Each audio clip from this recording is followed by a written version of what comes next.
Good morning, Winnipeg. Good morning, Manitoba. For all those joining us live this morning on our YouTube channel and all of our social media platforms, we say good morning, universe, and welcome to the Illegal Curve Hockey Show.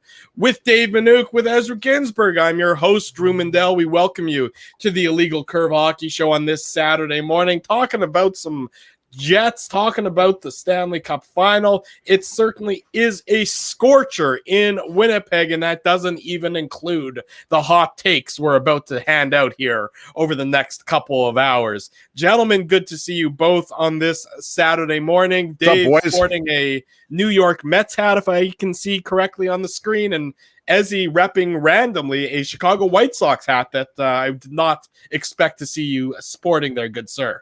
Yeah, it's a little bit random from the draft in 2017. I went to go check out a White Sox game by myself. So even though Dave M is usually the one who reps the baseball hats, I have it out here out at the cottage. I've already actually been in the lake today, boys. As you mentioned, Drew, it's supposed to go up to something ridiculous like 37 or 40 or whatever. So I took a little dip. So I'm feeling nice and refreshed, ready to go talk hockey. Let's go.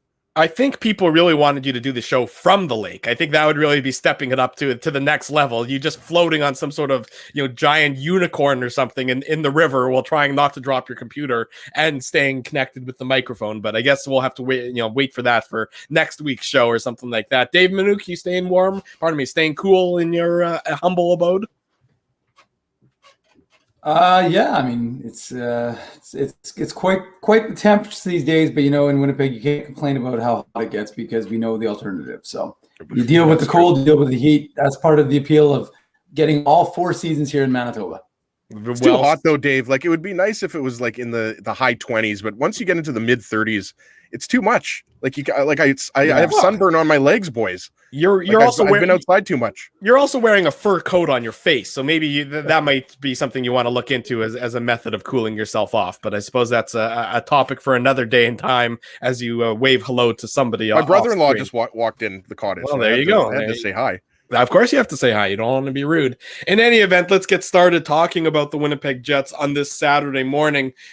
I want to start with the expansion draft today because I heard a lot of talk this week. It was a very quiet week for the Winnipeg Jets, as Dave M would be able to attest to. Not a lot in the morning papers this week, simply because this is this is sort of the week where calm before the storm, Drew. There you go. That's exactly it, Ezzy. This is the week where it's going to be quiet, especially if the Stanley Cup final ends on Monday, as certainly going to end, you would expect, Monday or Wednesday, given the way it's 3-0 Tampa Bay right now. And then things are going to start picking up because then it'll be over Monday. Draft. Then the expansion draft is front and center, and then it's the NHL draft and free agency. So the next 3 weeks are going to be really hot and busy up until August, and then that's when things are really gonna slow down at that point in time. But I want to start with the expansion draft, as I mentioned, because I'm hearing a lot of talk. A lot of the debate again continues to be about DeMello versus Stanley. DeMello versus Stanley. Which one do you protect? And the Ted Wyman, our friend from the Winnipeg Sun, is going to be on a little bit later in the show in about 25 minutes time or so. And the Winnipeg Sun did their "You Be the Boss" series, where they sort of polled Jets fans to see what they think about the team and about hot button issues. And of the fans polled by the Winnipeg Sun, or the fans that responded to the Winnipeg Sun poll, 70% thought that the Jets need to protect Morrissey, Pionk, and Logan Stanley. Only 13% thought the Jets should protect Morrissey, Pionk, and DeMello. And as much as I think Logan Stanley is a good story, and his development is very interesting, and he certainly, the size that he brings to the Winnipeg Jets defense is important, I think that a lot of people are underestimating the skill set and what Dylan DeMello brings to the Winnipeg Jets beyond goals and assists. Because if you're looking strictly at goals and assists, that's not how you're going to, Dylan DeMello is not going to jump off the page at you. But I'm shocked that the disparity between Stanley and DeMello for protection is as sizable and the gulf is as wide as it is, at least according to that Winnipeg Sun "You Be the Boss" survey. Yeah, and I think, guys, a lot of it has to do with just how well Stanley played in a year in which you didn't think that he would play the majority of the season with the Jets, right? And including, it doesn't hurt that he scored those 2 goals, in the game against Montreal in Game 4, right? So, I mean, that's what everyone's kind of last impression of Stanley is. So it doesn't surprise me that a lot of people want Stanley to remain a Jet, but it does surprise me, Drew, that it's 70% or 69% or whatever it is. But guys, like the Jets have a tough decision here, because if you don't have Dylan DeMello on your right side, like, you're really thin on the right side. You're already a little bit thin with DeMello on the right side, like once you go down the depth chart, right? And we know that the Jets' organizational strength right now is D prospects on the left side with Heinola and Samberg, right? Like Dave has been talking about that for all season long, really. So I agree with you, Drew. Like if I'm picking my protection list for the Jets, it's absolutely Morrissey, Pionk, and Dylan DeMello. And we do have to factor in that the Jets can swing a deal to keep Stanley. So I mean, that's always that could always be the thinking for Chevy, is that, yeah, we're going to protect DeMello. And I think the main reason why the Jets are probably leaning towards DeMello is because of the commitment they made to him signing the 4-year deal. Right. And I don't think they want to lose a guy like that, a top 4 right shot defenseman, top pairing defenseman. They don't want to lose him for nothing. And obviously you don't want to lose. There's a lot committed to Logan Stanley in terms of, just being drafted by the Jets back in 2016 and, playing all the years with the Moose. So there's an investment in Stanley as well. But I think you just have to pick, what makes more sense. And again, it's kind of, tough to analyze it in the sense that, if the Jets protect DeMello, you're thinking, well, the Jets aren't going to be able to keep Stanley. That's not the case. I think the Jets probably will, do everything they can, Dave, to make sure that they keep Stanley, even if they don't protect him. And then, they'll take the risk of losing a Jansen Harkins or a Mason Appleton. I would think that Seattle would probably take Appleton over Harkins, but you never know what they want. So, yeah, I'm still going with DeMello, but the only man that knows who he's protecting is Chevy, so we'll have to wait 2.5 weeks to find out. Yeah, I mean, I don't think there's any question, and it's funny how much the world has turned on its head from where we were last summer, when people wouldn't even have thought about Logan Stanley, and now the entire fan base is fiercely protective of Logan Stanley and what his potential is. And I think part of the problem, with what Paul Maurice did in terms of almost protecting Logan Stanley was you didn't really get a chance to see what he was like against upper echelon talent. And I think that's kind of that uncertainty that probably some folks have with Logan Stanley is, okay, well, he was good in the third role pairing, but what happens when you move him up the lineup? What happens when you move him to the second pairing? What happens when you move him to a first pairing, if you have injury? And I think that is probably the big question mark. So I don't think it's as cut as dry as people are making it out. And trust me, I've followed Logan Stanley as close as anybody in this city, and his story is remarkable. But I don't think it's as easy as people are trying to make it out to be, because to the point that was just made, the Jets are extremely thin on right side. I mean, you've got, as to the point, you've got Heinola and Samberg. And Samberg's a big boy. He's obviously not as big as Logan Stanley, but he's not a small guy either. And he'll be a guy after a first-year pro. We'll see what he's able to do in terms of making that jump. I'm not saying he's going up and replacing, person X, but I'm just saying that he's potentially going to be able to do that this season. With the right side of the defense, folks have to realize, like, the Jets, and I'm not suggesting, to your other point you've just made, and I think it's an accurate one. Number one, they can make a trade to protect one of the guys that they don't want to lose. So that's a very real possibility. And number two, the other thing is we have to factor in who the Jets are going to bring in, right? And what kind of players, is it going to be a Jamie Oleksiak? Is it going to be a David Savard? So it's very hard in this current view to say this is exactly what the Jets are going to do, because we don't know the way the organization is going to look. But right now, if you look at things right now, from a prospect bring guys up situation, you really don't have on that right side, other than, like I said, a guy I'm a big proponent of, 2017 third round pick, Johnny Kovacevic, who just had a great second year as a pro, and he's 6'5". He's a big boy. He can handle himself, can skate. So there's a player who on your right side, but he's at least a year he's at least a year, maybe 2 years away from an NHL career. I think you would agree with me. Like, there's no expectation that Johnny Kovacevic is going to step into the Jets' right side defense next season. No, I don't think so either. I wouldn't say he's 2 years away. I think he's made pretty big strides this year. I mean, he played 38 minutes one game, so sure. He's been given a tremendous amount of responsibility. But again, remember, this is a player who in his first year, which was only 2 years ago, was in a rotation with the other Jets prospects. And then due to injury, he was able to get into the lineup more. Other Jets prospects playing for the Moose, I should say. And then he obviously got into the lineup more regularly. Again, only his second year as a pro. So, could he see some action with the Jets? Absolutely next year. Would he be a regular? I mean, I'd be surprised. But, again, guys, if they're able to do the work in the offseason, and Johnny Kovacevic has shown that he's prepared to do that, maybe he's able to make that jump. I don't like to bet against people. I'm just saying I tend to take a more of a risk averse, let these guys marinate in the American Hockey League before you throw them into the fire of the National Hockey League. That's a lottery ticket win if that ends up happening for the Winnipeg. They can't be counting on that. And to your point, I mean, you look at your right side. Let's, for argument's sake, say the Jets, protect Stanley over DeMello and they lose DeMello. Well, your right side defense has Neil Pionk. There's really nobody else under contract there. Remember, Tucker Poolman is a UFA. He's a pending UFA. I mean, to your point, you lose DeMello.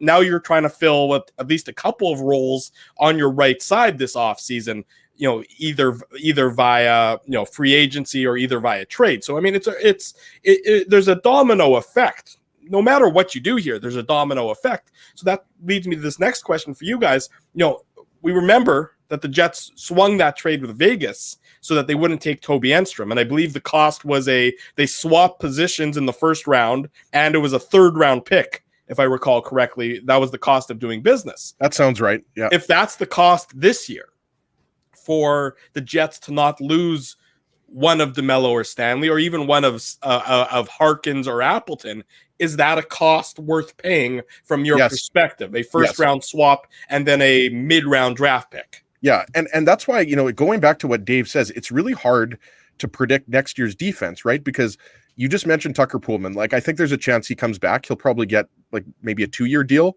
maybe a 3-year deal, right? Like, I don't think he's going to get, long-term like Neil Pionk, but regardless, Tucker Poolman most likely is a third pairing guy, right? So let's go under the, scenario one, the Jets protect DeMello. Your right side could be the same next year as it is this year, right? With DeMello, Pionk, and Poolman. But on the left side, we don't know if Derek Forbert's coming back. So let's assume that Forbert's not coming back. So you have to find another left shot defenseman, unless you think the Jets are prepared to go in next year with Josh Morrissey, Ville Heinola, and Logan Stanley on your left side.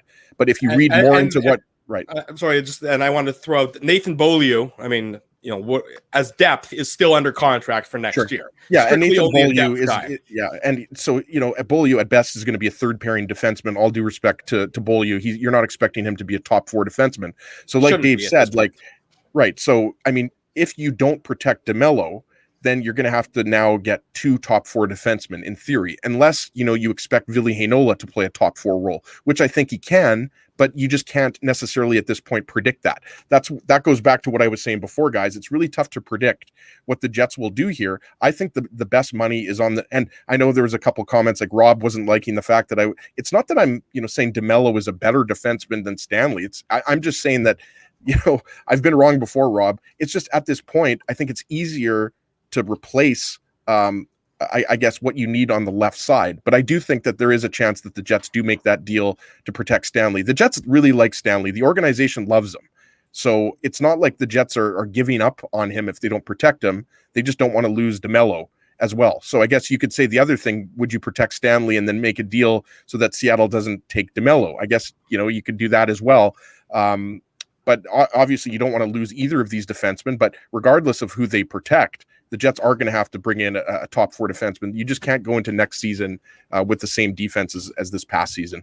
Certainly, I would agree with that. And then the Jets spoke about that during all the exit interviews, that there was a need to upgrade the defense. Ezzy will deal with the fact you're drinking out of a red Solo cup at 9:15 in the morning. It's water. Don't worry. Okay, I just want to be clear. It could be. It doesn't have. You're on vacation. You're at the lake. No judgment, but just saying. I'll pop in a few margaritas later. But right now, it's water. You can't really see it, but. I mean, it's so hot, boys. You have to be drinking 10 cups of water when it's this hot. You at gotta least. hydrate. We do recommend that everybody stays hydrated. I mean, you don't want to get overheated. Certainly, we'll do the overheating with some of our opinions this morning. Dave Minuk, want to make mention that this opening segment is brought to you by Dr. Les Rikus and the team at Linden Market Dental Center, official dentist of Illegal Curve Hockey. Don't be an Ezzy. Always wear a mouth guard and give yourself peace of mind protection, as well as facial, teeth, and mouth protection. To make an appointment to get your teeth to ting, visit lindenmarketdentalcenter.com. Dave, how much do you think in the Stanley versus DeMello debate, we saw how improved the play of Josh Morrissey was when he was reunited with Dylan DeMello?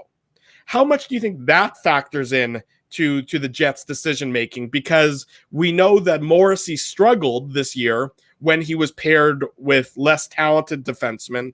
Tucker Poolman was his primary partner for a lot of the year, to the consternation of many Jets fans who didn't understand that decision because they thought that Poolman was overmatched, and and a lot of people said it also impacted Morrissey's play.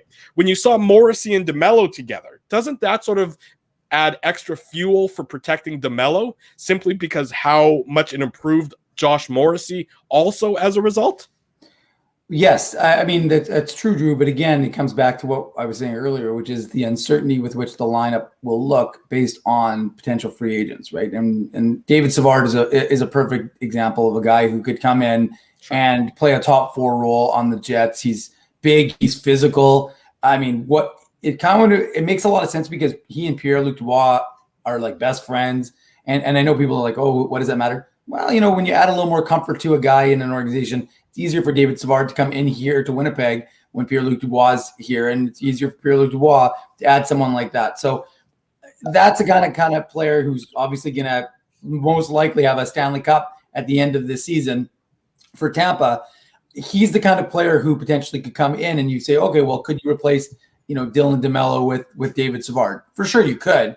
It's not ideal, though. It still doesn't change the fact that the problem with the Jets, and we talked about it throughout the course of the last few shows, is this idea that all of these D prospects, and I'm not big on rushing guys to the NHL because I think there's just too much pressure on them to have that level of success that's necessary. I think if you can, augment that by inserting some veteran guys, which you're going to need anyways, right? Paul Maurice wants veteran defenseman in his lineup generally, so that's probably going to help anyways. But again, like I said, it comes down to the idea that who do you have? Like Tucker Poolman is ideally suited to be a third pairing defenseman, or if he has to be you can put him as a 7 if you bring a guy in. But the point is that to me, that you don't want to put guys in over their heads. And again, you show me an NHL roster that has a guy making basically the league minimum, and I know salary doesn't necessarily indicate where you should be playing. Some guys make $8 million to play on the first line. The point I'm making is you show me an NHL team that has a guy who's making the league minimum, who's not on his ELC, playing in a top pairing role. And I don't know how many teams you're going to find that for. Tucker Poolman was put in a position that wasn't best suited for his talents, and it didn't really help. And so Josh Morrissey was not himself. He was better with Dylan DeMello. I don't think anybody's going to question that. So I think that if you can do these things to make a player like Josh Morrissey, who you've invested a lot of money and time in, to be a better player, that's better for your hockey organization. And we saw what happens when Josh Morrissey plays well. So I really think it's a real interesting predicament in the sense that you don't know who you're going to bring in terms of free agency to augment your roster before the expansion draft takes place. So I think there's a lot of question marks for Kevin Shevlev. I'm with Ezzy. I'm inclined to believe he's going to try and make a trade to save his defense because, again, then he doesn't have to rush Samberg, because I'm okay with Samberg playing with the Moose to start next season and having Ville Heinola, Logan Stanley, and Josh Morrissey on your left side. I have no problem with that. I think those guys, I think Heinola's ready for it. I think Stanley's ready for it. But I still think you need to bring in more guys anyway. So if you bring in Alexiak and you have Heinola and Stanley rotating in and out, I mean, guys, everybody knows it's not like defensemen are indestructible. So you're gonna need guys to be able to get in there. And I think, another guy I would throw in there, and, he's somebody that we haven't talked about since the trade deadline, is like a Matthias Ekholm, like that level of a defenseman on the left side, because I think, Jamie Oleksiak is a very capable defenseman, but Matthias Ekholm is on a different level than Alexiak. So that just kind of further complicates it, right, guys? Like if the intention for, Chevy and company is to bring in a left shot defenseman in your top 4, then that's even more reason why, you don't expose Stanley. Pardon me, you do expose Stanley. So I think that there's a lot of defensemen out there, right? Like, I don't think there's any chance Duncan Keith is going to come in. Like, I realize he grew up in Winnipeg, guys, but like the Jets don't need, a Duncan Keith towards the end of his career. Like, all due respect to Duncan Keith, like on a good team, he's probably a third pairing defenseman, right? Like he's won his Stanley Cups. He's had a great career, but Duncan Keith is not who the Jets need. I agree with Dave. Like, I'm on the David Savard train. Look, you see the Savard hit on Corey Perry last night in Game 3. Like, Savard could easily be first pair, second pair, right shot defenseman. I actually think Savard and Morrissey would be a really good pair. And there's, we talked about it, like Manson, Ekholm. So it's really tough to predict what's going to happen on the Jets back end, depending on who they're really going to go after. Right? Because like we know they were after Alexiak. We know that they were interested in Ekholm. We know they were interested in Savard. Dave mentioned the connection between Pierre-Luc Dubois and Savard, right? So there's a lot of guys out there. But at the end of the day, this is just my own personal opinion. I think they're going to be able to hang on to DeMello and Stanley. I tend to agree with you. I don't think that... I think the Jets will likely find a way to not lose somebody off of their roster, just like they did with the Vegas one. I just think that, the price they paid a few years ago wasn't overwhelming. I know everybody points out and says, the Jets could have had Nick Suzuki, and ifs and buts, were candy and nuts. I think it's a couple steps away from necessarily saying that that Nick Suzuki obviously would have been the exact same player that he is with the Jets. And I'm also not giving up on Christian Vesalainen as a guy who can still have some talent. So I think that, right now that might not look great, just given what Suzuki has been able to do in these playoffs. And also, Drew, just to jump in here, if the Jets lost Enstrom, would they have gone on that run in 2018? Right? Like Enstrom was a pretty big piece of that. I realized that he didn't play, towards the end in the Golden Knights series, but if Toby Enstrom isn't in your, top 4, top 6, whatever you want to call it, yeah, sure, you might have been able to get Nick Suzuki, but I just say that's a counterpoint to the argument, right? I don't think that was too high a price to pay to keep Enstrom.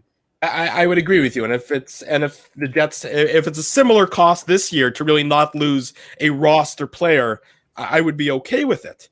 I just go back to here's my sort of, my point. And I like Logan Stanley, and I think that, he still can develop as a player. I don't think that he's necessarily destined to only be a bottom pairing or a third pairing defenseman. Maybe he's got another level. He's only 22 years old. So yeah. So, I think he could very well still have another level to grow. But right now, in the immediacy, right now, in the here and now, Dylan DeMello makes other players better. Logan Stanley, you can't say that about him right now. He still needs to be sheltered. Now, I don't know, like to my point, or to what I was saying, is that always going to be the case? Could he develop into being a top 4 left side defenseman? Sure. I'm not saying that he's at a ceiling yet, but right now, in the immediacy where the Jets need to be, because they are certainly still in a win now mode when you look at the roster and the trajectory and the sort of the curve of it all. Despite whatever people are saying about the coaching and the management and everything else, they want to win now. And I think Dylan DeMello helps you win now more than Logan Stanley does. Yeah, that's the argument, right? But again, it's assuming that the Jets don't find a way to keep both of them, right? So that's why it's kind of, it's tough to really, get too worried about who the Jets ultimately protect, because I do think that they're going to do everything they can, everything in their power, to keep these two guys. And, I realize that, there's a lot of reasons why you should be bullish on Logan Stanley going forward.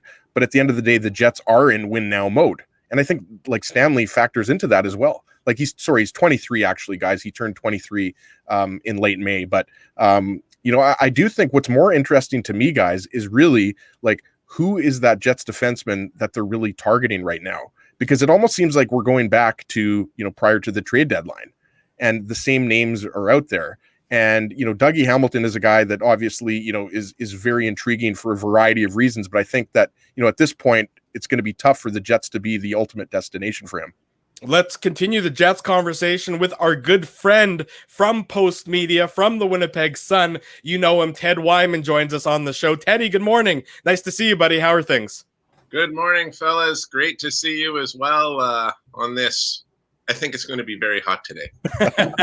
It is. I hope you're going to be able to stay cool, whether it be through a sprinkler or a pool, or maybe tipping back a few cold ones when the clock strikes to the appropriate air time. conditioning, buddy. What's that? Air conditioning? Yeah, air conditioning is important right now. No question about that. Teddy, we were talking about the Jets, and we were talking about the expansion draft, and the jumping off point for that conversation was the You Be the Boss series that you and the Winnipeg Sun run. And I was saying that I was surprised at the results that almost 70% of the respondents wanted to protect Logan Stanley along with Morrissey and Pionk, and only 13.5% wanted to protect Dylan DeMello along with Morrissey and Pionk. Were you surprised at how sizable that gap was between the Stanley lovers and the DeMello lovers? No, not surprised because you know how Winnipeg is. You get, like, Logan Stanley showed well this year, and he does have Scott Billick would call him a unicorn, right? Because he's got that mix of size. He can pass the puck. He can obviously shoot the puck. We've seen that. And, if you can move the puck and be physical, and the Jets don't have a lot of that, I think that kind of player really appeals to the Winnipeg fan base, especially, I'm not even coming close to suggesting that he's, a new Dustin Byfuglien, but with Byfuglien out of the lineup, that seemed like the thing that was missing the most with the Jets. And I think a lot of people really want to see how Logan Stanley can develop as a player. And obviously he was a first-round pick. They've developed him to this point. I don't think people want to see him go and help another team right now. The other part of that, of course, is that people seem okay with the idea of just letting Dylan DeMello go. Well, that guy was a pretty darn good player for the Jets. I thought he was maybe one of their more consistent defensemen in the playoffs until he got injured. So, it's always interesting when you see how people react to things. But I look back even to, the first season the Jets were here, Jets fans decided that Johnny Oduya was terrible and Ron Hainsey was terrible, and they basically wanted them out of town, and those guys went on to have really great careers elsewhere. It's kind of the same when they decide that they love a player, and Logan Stanley, I think, is sort of that hot player du jour right now.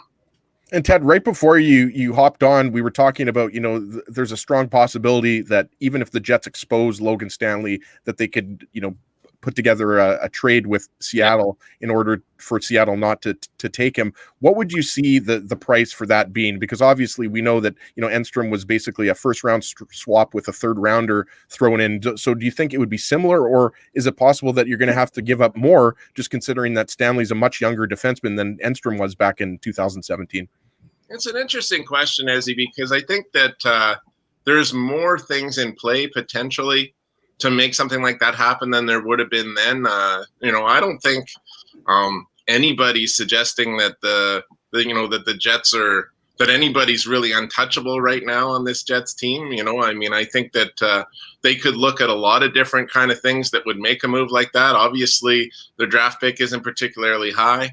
They've got a lot of pretty decent prospects. I should say they have two really good prospects in Perfetti and Ville Heinola.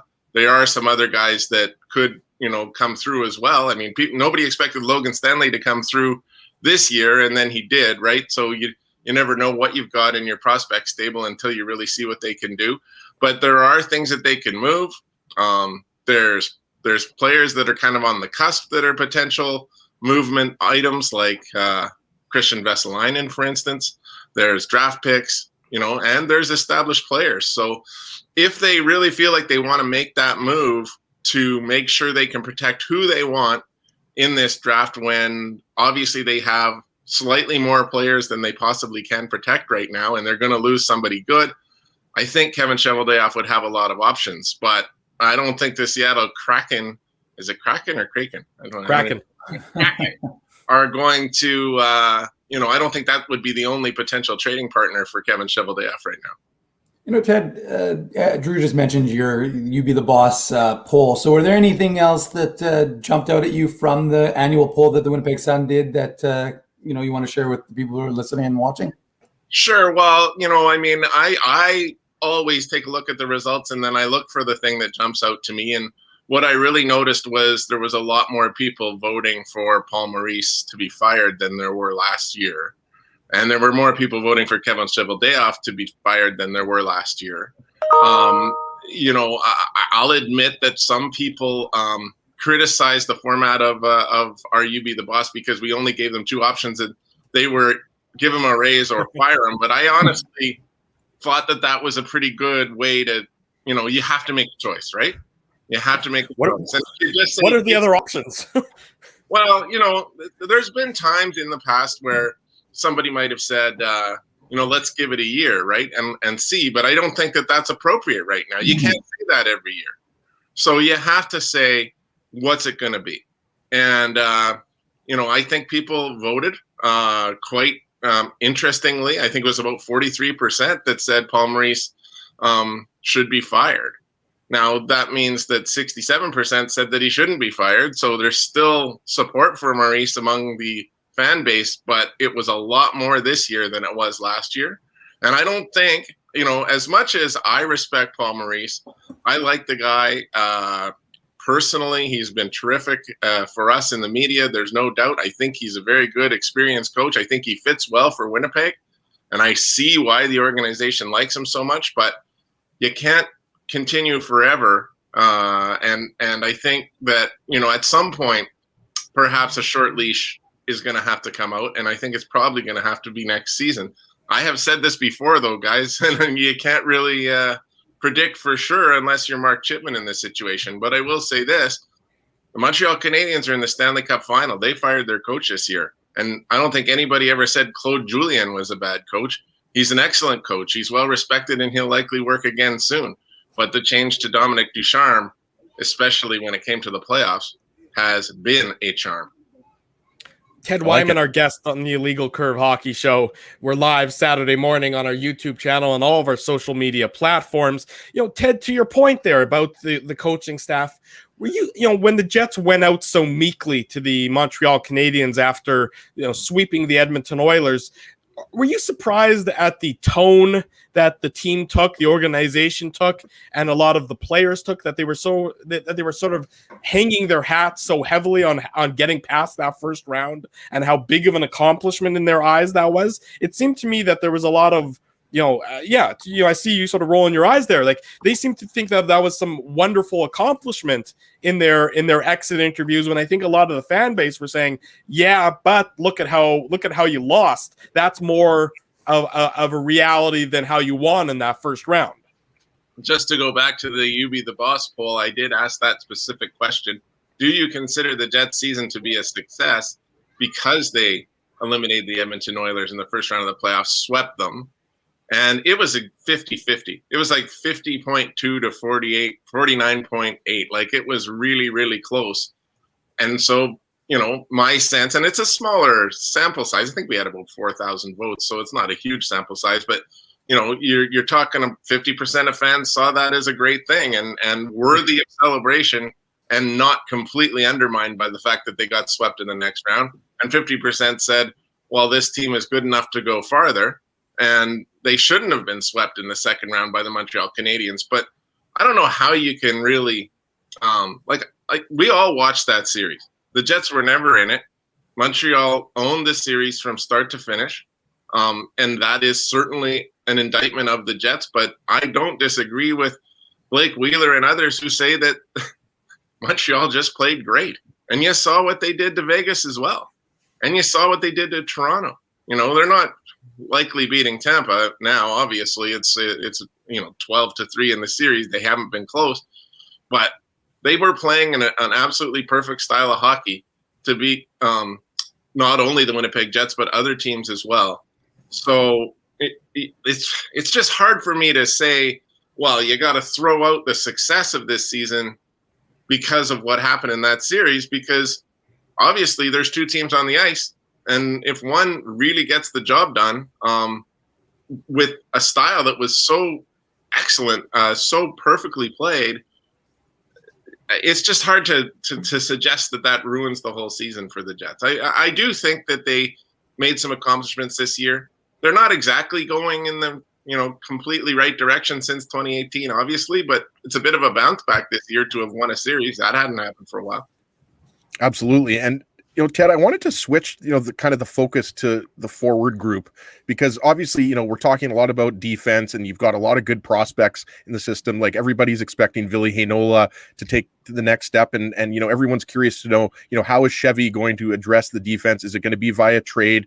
Is it going to be via free agency? But I realize we have some comments, in today, and they're kind of talking about the need for a veteran forward in the bottom six, and not just a veteran forward, like a good solid veteran forward. And if you ask Drew or Dave, they'll tell you, like, I always go back to the Cizikas, Clutterbuck, Martin line and how effective they've been for the Islanders. Obviously they can't get over the Tampa Bay hump, but Cizikas is a free agent, and I look at him and I say, like, this is a guy who had 20 goals a couple years ago. Like, if you have to pay him $4 million or $5 million to be your quote unquote fourth line center, maybe your third line center, like, that's the type of player that I think the Jets are definitely lacking. And I realize that, the Jets are going to possibly lose a Paul Stastny or a Matty Perreault. But I guess the question I wanted to ask you is, how important do you think it is to bring in that type of player, or like a Barclay Goodrow, or, a Blake Coleman? Like, to me, that's something the Jets are also lacking, especially when you look at that series against Montreal and the fact that, they just couldn't produce any offense in the bottom six of their forwards.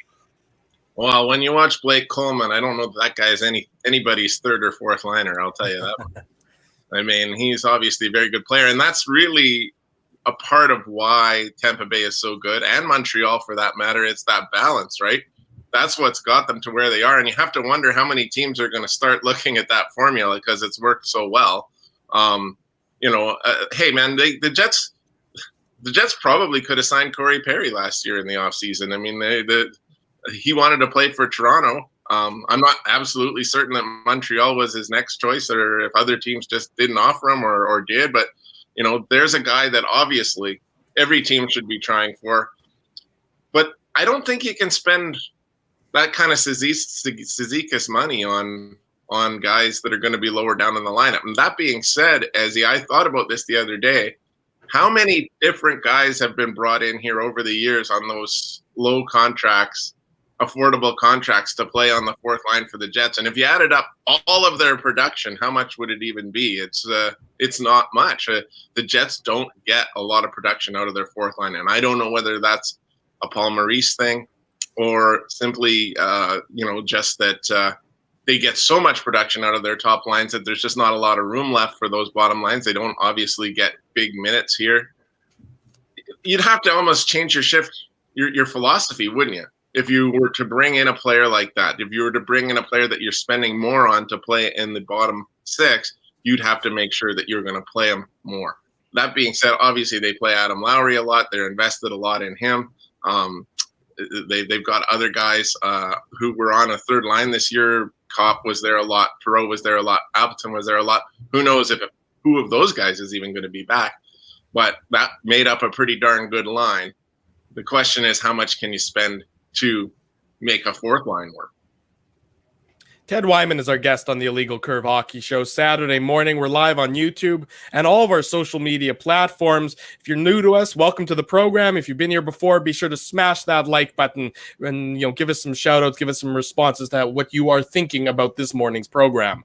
Ted, just to get back to your answer to Drew about the Oilers series and whether fans consider that to be a win. I suspect 2,000 of the 4,000 respondents were from the 80s, the Smythe division, and just that idea of beating the Oilers team and sweeping them was so magical and such an opposite, effect of what they were used to in the 80s that I suspect those were the probably 2,000, 50% who responded in that way because, like I said, that was such a thing that the Jets couldn't do. Obviously, Jets 1.0. That would probably be them. But anyways, I wanted to ask you about goaltending because we know that Laurent Brossoit and Connor Hellebuck formed such a good partnership and they have such a good chemistry together, and obviously represented by the same agent as Eric Connery, who will be an unrestricted free agent this year. But how likely is it you see this team bringing back someone like Laurent Brossoit, giving him another chance to have that role, giving him maybe a little more security because of the, again, they just have a little uncertainty in terms of the goaltending position with Mikkel Burden having kind of an up and down season with the Moose, and Eric Connery, like I said, being a unrestricted free agent now. I think if Laurent Brossoit wants to come back, then he probably will. I mean, it depends if the role is good for him. He didn't get to play much this year. I thought he was fine, especially early in the season. He played pretty well. But you got Connor Hellebuyck, and Connor Hellebuyck wants to play every game. He doesn't want to take any nights off. That guy is he's a workhorse, and he's obviously a great goalie. And it's not, he was nominated for the Vezina in 2018. He wins the Vezina in 2020. I think he was fourth this year. You don't get that kind of voting if you haven't done something. And he's obviously been very, very good. And it's not just the numbers, it's also watching him. You can see that he's such an important part to the confidence of the entire Jets team. I think that they could probably replace Brossoit if they need to replace Brossoit. It's not going to be all that difficult. He's a good player. He's a good fit for what they have right now. I think he works really well with Hellebuyck. As you said, they both work with Ray Petkow as an agent, and they have a good system for the Jets right now because they found a backup goalie who doesn't mind only playing maybe 20 games a year in a full season. But I think that there's other options out there, and if that's the way it goes, if Brossoit wants to move on, if another team wants to give him a better chance, then I'm sure the Jets aren't going to stand in his way. Ted Wyman, our guest on the Illegal Curve Hockey Show, discussing the Winnipeg Jets, of course. Ted, you look at the RFA situation for the Jets this year, and there's two big ones in Kopp and Pionk. Logan Stanley also an RFA, but assuming he doesn't get taken by the in the expansion draft, it shouldn't be that difficult of a negotiation with him. It's the Kopp negotiation that I think is going to be the most fascinating because the teams went to arbitration before. That's what led Andrew Kopp to this point. He's 1 year away from free agency, unrestricted free agency. How do you see that negotiation playing out? Historically, when a player goes to arbitration, that usually means they're not long to be in the city that they went to arbitration with. Do you see Andrew Kopp as a long-term piece here in Winnipeg, or do you think this year could be the beginning of the end of his time in Winnipeg, be it through unrestricted free agency or a trade? I have no evidence that he wants to sign long-term here. He hasn't shown anything like that to this point. I'm not saying it won't happen, but you go through arbitration and you get to this point where all you got to do is one more year and then you can walk.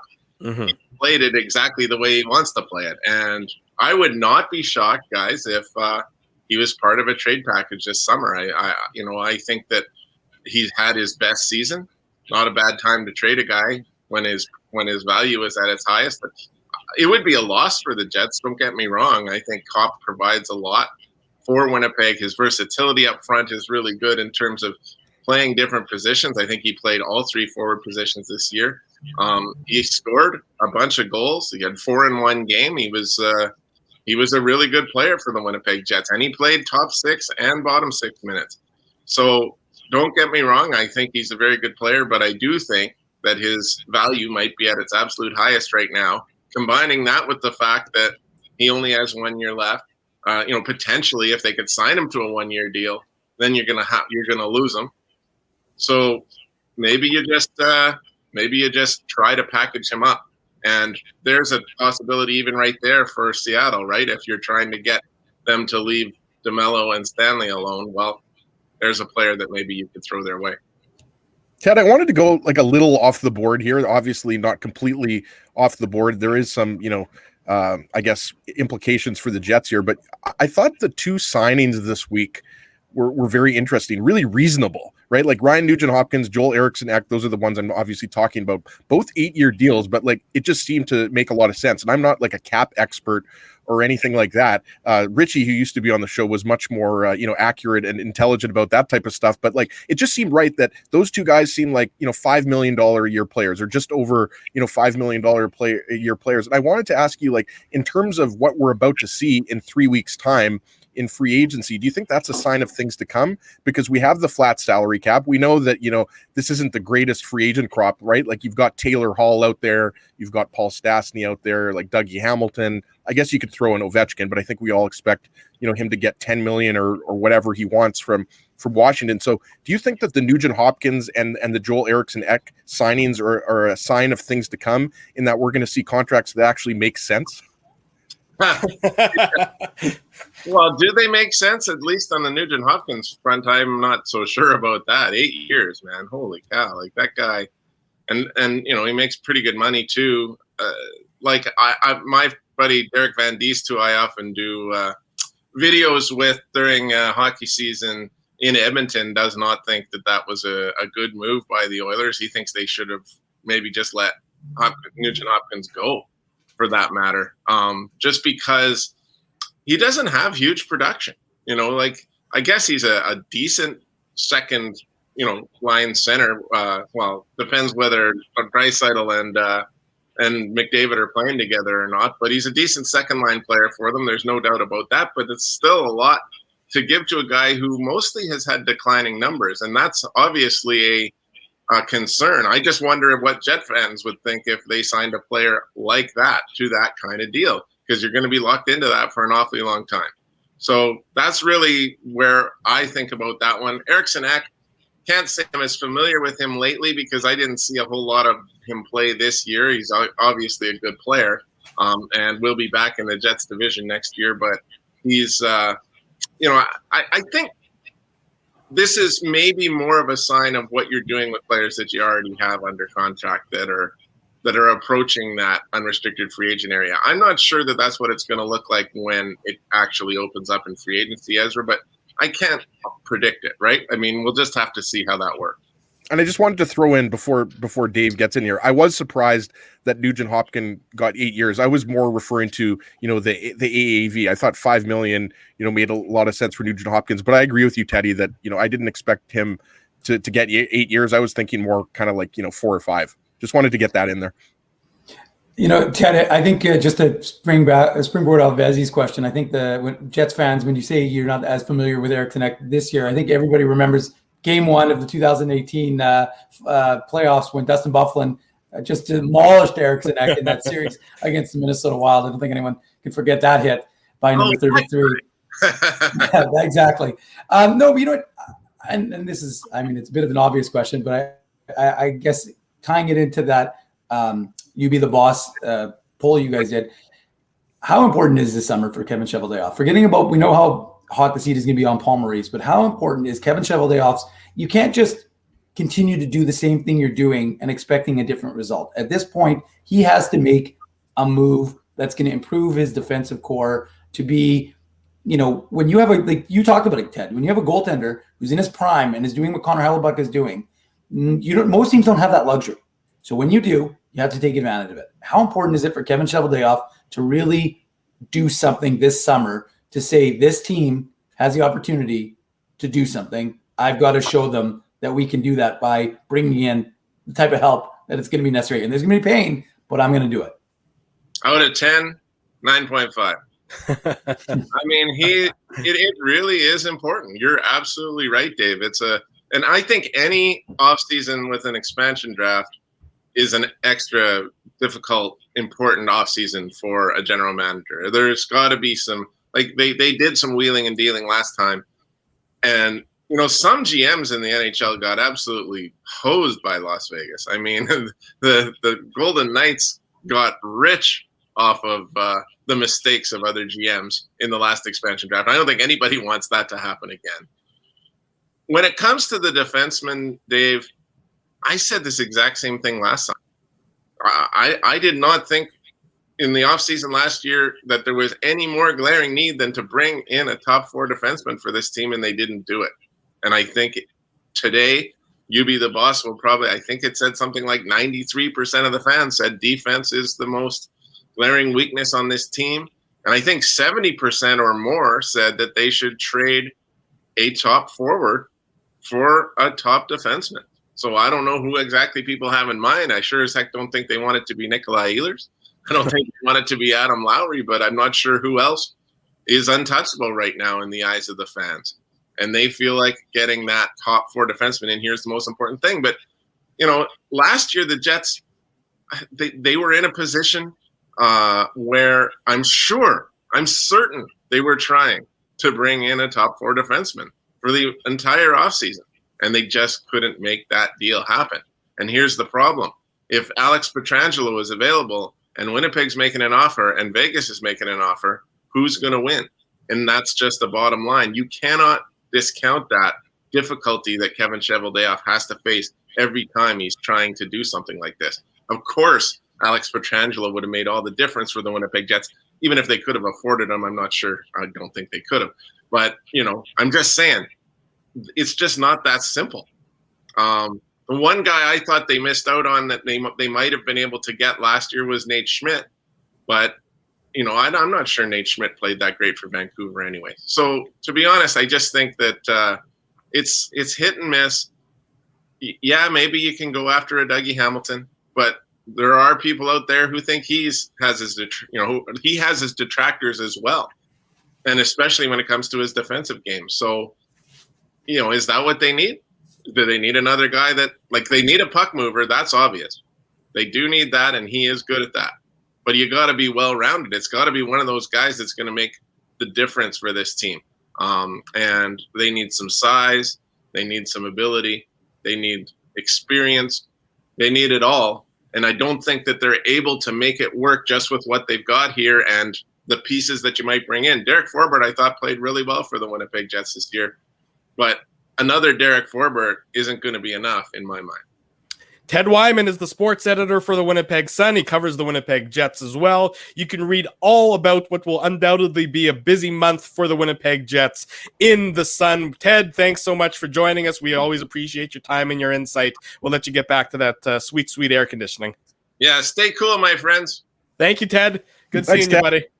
There he goes, Ted Wyman of the Winnipeg Sun. Let's take our first break. When we come back, we'll talk more about the Jets, talk about the RFA statuses of both Andrew Kopp and Neil Pionk. Much more to come. You're listening, you're watching, you're chatting with the Illegal Curve Hockey Show. We're live on YouTube and all of our social media platforms.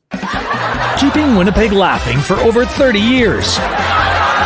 Rumors, Canada's longest-running comedy club, bringing you the biggest laughs from the best comedians on the planet. Jerry Seinfeld, Chris Rock, Jon Stewart, Dennis Miller, Brad Garrett, the greats, and all the up-and-comers too. When was the last time you laughed out loud? Make it a great night out with friends, or book your office or birthday party. Even a fundraising event at Rumors. Get all the details and dates on upcoming shows at rumorscomedyclub.com. Hey, Drew. Ezzy, whoa, what a smile! Yeah, I got my crowns done at Linden Market Dental Center, and they whiten my teeth. I see. They're so bright that every time I smile, they go... We have hockey tonight. Do you have a mouth guard to protect those pearly whites? I sure do. Whoa, they even ting through the mouth guard. Linden Market Dental Center covers all your dental needs, from restorative to cosmetic dentistry, and will fit you with a sports guard for that active lifestyle. 877 Waverly. See lindenmarketdental.com. Hi, it's Drew from Illegal Curve here. Selling your home can be stressful, but it wasn't for me. Thanks to my friends at Zappia Group Realty, they made the process so easy. My home sold within 48 hours, and with multiple offers. Zappia Group Realty took care of everything with their exquisite customer service and attention to detail. If you want to sell your home for more in less time, get started by talking to Frank and Mauro Zappia of Zappia Group Realty. Online at zappiagroup.com. While you can't always count on your team winning, nor your favorite player scoring, one thing you can always count on is Bernstein's Deli. They've expanded their services because the team at Bernstein's Deli wants to accommodate your needs and keep you safe. Open Tuesday to Saturday from 9 a.m. to 6 p.m. to serve you. Head to your phone, in-store or online to shop for groceries or order meals from the restaurant, like the legendary Illegal Curve Sandwich. Just go to bernsteinsdeli.com. So you're a pizza person, you married a wing person, but somehow your kids are salad people.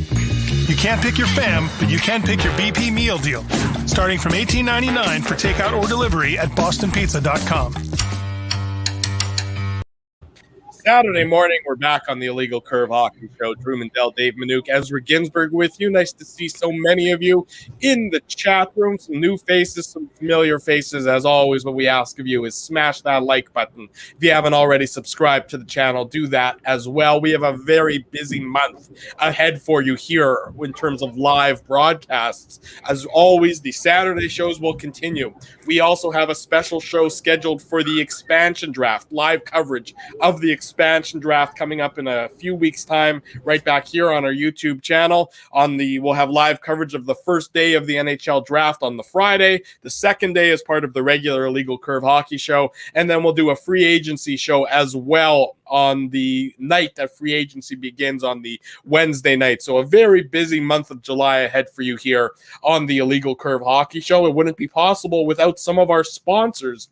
So we do thank them, of course, and want a special shout out right now to our friends at Bernstein's Deli, official deli of Illegal Curve Hockey and home of the Illegal Curve Sandwich, located in the Cordon Village Mall. Bernstein's Deli has been Winnipeg's deli destination for over 30 years. For more information, find them on Facebook or at bernsteinsdeli.com. Starting next week, you can have your Bernstein's Deli and your Illegal Curve Sandwich back in the restaurant, live in-person dining, reopening as we are improving our COVID situation here in Winnipeg. So go for it. Go check it out, bernsteinsdeli.com. Gentlemen, Andrew Kopp, Neil Pionk, the two main RFAs for the Winnipeg Jets. Why did you mute me, Drew? I didn't. Or Dave muted me. Oh, there you go. A lot of background noise. I muted myself as well. There you go. I appreciate that Dave, being the professional that he is keeping the volume to a minimum while I am struggling through with my hoarse voice. Didn't think you would ever do that to me, Dave. I expected that out of Mindell, but I didn't think you would ever mute me. I'm just cognizant of what the folks like, and I know that when there's back. When I remember when I was in the press box, there's always that background noise. Everyone's like, mute your mic, Dave. So I'm aware. There you go. That's man of the people. Dave, a man of the people. Exactly right. Andrew Kopp, I want to start with him in terms of the RFAs, because I think he's got an absolutely fascinating scenario this coming off season, and I think he has all the leverage. If you're Andrew Kopp, I mean, and we asked Ted about, a long-term viability here. I don't see any reason. I haven't seen or heard anything that Andrew Kopp wouldn't be interested in signing a long-term deal here in Winnipeg. That's different than saying he's for sure going to, because I certainly don't know that. But I've never seen any indicator that he's not willing to sign a long-term deal here. He's got all the leverage because, regardless of how negotiations are going, and I assume they would have started between now and whenever, and free agency and everything, by being arbitration eligible, he's got that ace in the hole. He can say to the Winnipeg Jets, I'm going to take you to arbitration, and it's going to only be a 1-year award, and I'm going to walk into free agency next offseason. So He's basically going to say to the Winnipeg Jets, you have to step up now, or it's going to go to arbitration, and then I really have you, have you hooped a little bit. I think the Andrew Kopp negotiation is going to be fascinating. He's got certainly a very hard-driving agent in Kurt Overhart, as we all remember. And I don't think that the Winnipeg Jets, I think I agree with Ted. I mean, if the Jets aren't going to step up with a big dollar figure for Andrew Kopp, it's probably going to result in a trade. What would you be comfortable in seeing Andrew Kopp sign for the number of years and the number of dollars? Yeah, I agree with you 100%. I imagine Dave agrees as well, right? Like, there is no chance that this can go to arbitration. Obviously, it can, but like you said, Drew, then you're possibly losing Andrew Kopp for nothing to free agency. So the Jets obviously don't want that to happen. So yeah, you're talking about a long-term deal, or you're talking about a trade. Like, I think you could easily, make the argument that Andrew Kopp should get a 5 or 6 year deal, just in terms of like what he has meant for this organization. Ted Wyman mentioned it. Like, he's a guy that has played every single forward position, and guys, he's played on basically every single line, with maybe the exception of the fourth line, right? Like, Andrew Kopp never goes down. When a player is injured, he goes up the lineup to play on the second line or the first line. So I think that, I would be comfortable giving him like a 5 or 6 year deal. And, in terms of, I think it's a little trickier, in terms of what he would get, because, he's coming off of the big offensive explosion year, right? Like, this is his best year so far. Didn't have his best playoffs, didn't score any goals in 8 games or 9 games. But I think, you're probably looking at, Dave, like $4 to $4.5 million a year.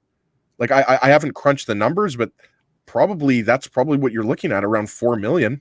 Well, I mean, let me stop you right there, and Dave, I'll get you in here. So first of all, Andrew Kopp is 27 years old. So this is going to be his biggest NHL payday. This is a guy who's, incrementally increased his value contract after contract after contract. But this isn't, this is the guy who's going to strike it big. This is his big contract, akin to, when Brandon Tanev signed with the Penguins. That was his chance to really make that big money. So it's either going to come, this offseason from the Jets in terms of a long-term deal, or it's going to come next offseason when he's a free agent. But, you look at what, Evolving Hockey used to be Evolving Wild. They do contract projections. Mm-hmm. And they project that Andrew Kopp, that this is predicted. So it's, and they're usually relatively close to being accurate. They're a pretty good predictor. They think that could be upwards of close to $5 million on a 4 or a 5-year deal for the Winnipeg Jets. So would you be comfortable? I see Matt Reimer here in the chat saying, go 5 by 5 for Andrew Kopp. It appears I was a little bit low, boys. I'm saying, would you be comfortable going 5 years, $5 million per season for a guy like Andrew Kopp? It's easy for me to throw around True North's money, right? But let Dave get in here. But yeah, I mean, like I just said 4 to 4.5. So maybe it's 5, right? Look, Andrew Kopp has been very valuable to this Jets organization. He's a really good hockey player, and he's coming off of that career year. So do you have to pay him a little bit more? Maybe if you give him a few more years? Yeah, but put it this way, guys. If you're going to lose Paul Stastny, and you're possibly going to lose a Mason Appleton or a Jansen Harkins, don't you have to retain Andrew Kopp? Like, there's going to be a big hole in the Jets lineup if they lose Stastny, if they lose Kopp, they lose Appleton, and you might also lose Matty Perreault, Dave. So yeah, $5 million a year, sure, that sounds right. That seems high to me. I like Andrew Kopp. I think Andrew Kopp is best suited for a third line role with the Winnipeg Jets. I think you can put him up into the second line and he can give you some, he can be a useful player and give an opportunity. And we see it with a lot of guys, right? A lot of guys, you give them an opportunity and they can take it and go with it, right? And I can think of a lot of examples where guys have done that. And to me, I'm not saying you don't do it, but my concern is you have to make sure that you have. The Jets are a team that, spends, I know they've got some cap space right now, but again, you've got contracts that you need to do. You've got Pierre-Luc Dubois, who you're going to need to sign next year. You've got Neil Pionk, who you're going to need to sign. And the Jets hope Dubois is expensive. Well, I would imagine that they're going to, if he has a good year this year, a bounce back year, they'll be okay paying him to be this number 2 center behind Mark Scheifele and give him a Mark Scheifele, strong Pierre-Luc Dubois 1-2 punch for the next 5 to 10 years or whatever it's going to be. So I don't know that they'll be overly concerned. I like Andrew Kopp as a player. I think he's a Swiss Army knife style player. I don't have a ton of confidence that he's obviously had the 4-goal game, but I don't know that he's going to be he has enough offense to be in that second line to be worth $5 million a season. Maybe he is, but to me, you got Adam Lowry, at what, 5 years at $3.25 million or something like that. Exactly right. Is Andrew Kopp worth that much more than your number 3 center? Again, it comes back to what do you have Pierre-Luc Dubois being? Pierre-Luc Dubois is a center, right? We that's the vision for Pierre-Luc Dubois. He can obviously play on the wing, and he didn't move to center until he was older anyways, but the reality is you brought him in to be a center and to give you that 1-2-3 punch, and even maybe 4 if you include David Gustafsson. Teams are going to have injuries. Teams are going to need to fill holes. Andrew Kopp is that player who's shown that he can jump up. I just don't know that he has enough offense in his game that the Jets need on that second line to merit a $5 million salary. I could be wrong. I would probably think a 5 times 4 is probably more reasonable. You give the player that security to say, okay, I've got $20 million coming to me. But I think he's not. I don't see him as a $1.8 million player more significant than Adam Lowry. And I would just say that Kopp and Lowry they just have carved out such a good role together, generally speaking. And I think that would be more ideal position from a deeper team. If you're a deep Winnipeg Jets team, the way you say you are, the way you think you are, then Andrew Kopp to me it gives you that dynamic third line that. Every team needs to have a third line that can produce. So don't get me wrong. I'm not saying Andrew Kopp and Adam Lowry are on that third line to be a shutdown line, you want to see those guys. Adam Lowry obviously had a bounce back year from when he did the year prior. You want to see that line producing. And to me, ideally, Andrew Kopp, Adam Lowry, let's say Mason Appleton, if you don't lose them, that's your third line. That gives you that ability to A, shut down, B, produce, and allows a more dynamic player to be in that top 6 position. Like, guys, Christian Vesalainen, I mean, if you don't want Christian Vesalainen as a third or fourth line player, it doesn't make use of his talent. So if you've got a winger who has got a good shot, he can skate, he's got some warts to his game, but not everybody's going to be perfect. Maybe Christian Vesalainen, who's got more offensive ability than Andrew Kopp, is the guy who's going to be up in that top 6 for the Winnipeg Jets, giving him that opportunity. Because if you're not going to, what's the point of keeping him? You may as well trade him. If you're not going to trust him to be in that role, he's not a fourth line player. David Gustafsson, and I know I'm getting off the rails here a little bit with these thing, but you have to think about it from a totality, right? What does your team look like? And Andrew Kopp, to me, is in that third line for the Winnipeg Jets. Yeah, it's fascinating to me because somebody in the chat or one of the commenters in the chats talked about how he's coming off a career year, and he certainly is coming off a career year, and this is his opportunity to strike. And I look back at Matty Perreault. Matty Perreault, when he signed his contract, was coming off what had then been his career year. He signed in the offseason before the long-term deal took place, and he's coming off a little more than 40 points that year. He signed for $4.1 million for the 4-year deal. Now, I think Andrew Kopp's going to probably cost a little bit more than Matty Perreault did at that time. And certainly the salary cap was different in that it was rising still when Matty Perreault signed that deal back in 2016. But if you're the Jets and you're Andrew Kopp, I mean, I think that it is going to cost pretty close to $5 million just because of how close he is to free agency. You're trying to buy out basically a whole chunk of his free agent years. And this is a guy in Andrew Kopp that the Jets don't have anybody, I think, that can really replicate his skill set, ready to come into their lineup. Well, it's also, I agree with you, Drew, but it's also and I agree with Dave, considering what Lowry got on an AAV, then $5 million is definitely too high. And we don't know, guys, this is all we try to predict these salaries, and oftentimes we're surprised, right? So it's going to be somewhere around $4 to $5 million. I think we all agree with that, right? But you could be right, Drew. I think it's going to be closer to 5. Sure, I really do. Who cares? What I'm saying is yeah, okay, I agree with you. Maybe it'll be $5 million, but the point is, regardless if it's $4 or $5 million, I think at least maybe you guys disagree with me here, but I think if you lose Stastny and you lose Perreault and you lose Kopp, who's replacing that offense? I agree with Dave. Christian Vesalainen could be a second line player, but are you expecting 50 to 60 points out of Christian Vesalainen? And that wouldn't even replace the offense from Paul Stastny, right? So I think you do have to factor that in. I mean, there's going to be opportunities for young players. I've been along on board with Dave the whole time with David Gustafsson. Give David Gustafsson a full-time NHL role. Give Christian Vesalainen a full-time NHL role. But even if those guys get full-time NHL roles, I do still think that you need to have, a solid veteran in your lineup. So even if $5 million is too much, I'm just saying that I think the Jets do need to retain Kopp because of how valuable he's been to this team and his production, right? I don't know if, 3 years from now, Andrew Kopp's going to put up 50 points on the third line, but, considering he kills penalties and does all of those things, if he scores 35 to 40 points, then I think, it's worth it. And let's not forget that, you were playing Matty Perreault $4 million to play on your fourth line, but he was pretty solid on the fourth line. So sometimes you do have to pay a little bit more. Look at a guy like Zach Hyman, right? He played on the top line, but he played on the third line. He's probably going to get around $5 million a year. I think Hyman and Kopp are pretty similar players, actually. Yeah, I think that maybe Hyman has a little bit more offensive upside than Kopp does, but I agree with you, Ezzy. There's certainly comparisons in that they're two guys who go to the dirty areas, who do sort of the hard work, and if they're playing with scorers, they can maybe do the hard work that helps those scorers get into softer zones where they can unleash their talents a little bit more. Every team needs a guy like an Andrew Kopp. I just don't, if the Jets subtract him from the roster, to your point, if you subtract Kopp and you subtract Stastny and if you subtract Perreault, and then if you happen to lose one of Harkins or Appleton in the expansion draft, well, you have a lot of holes then you have to fill in your lineup.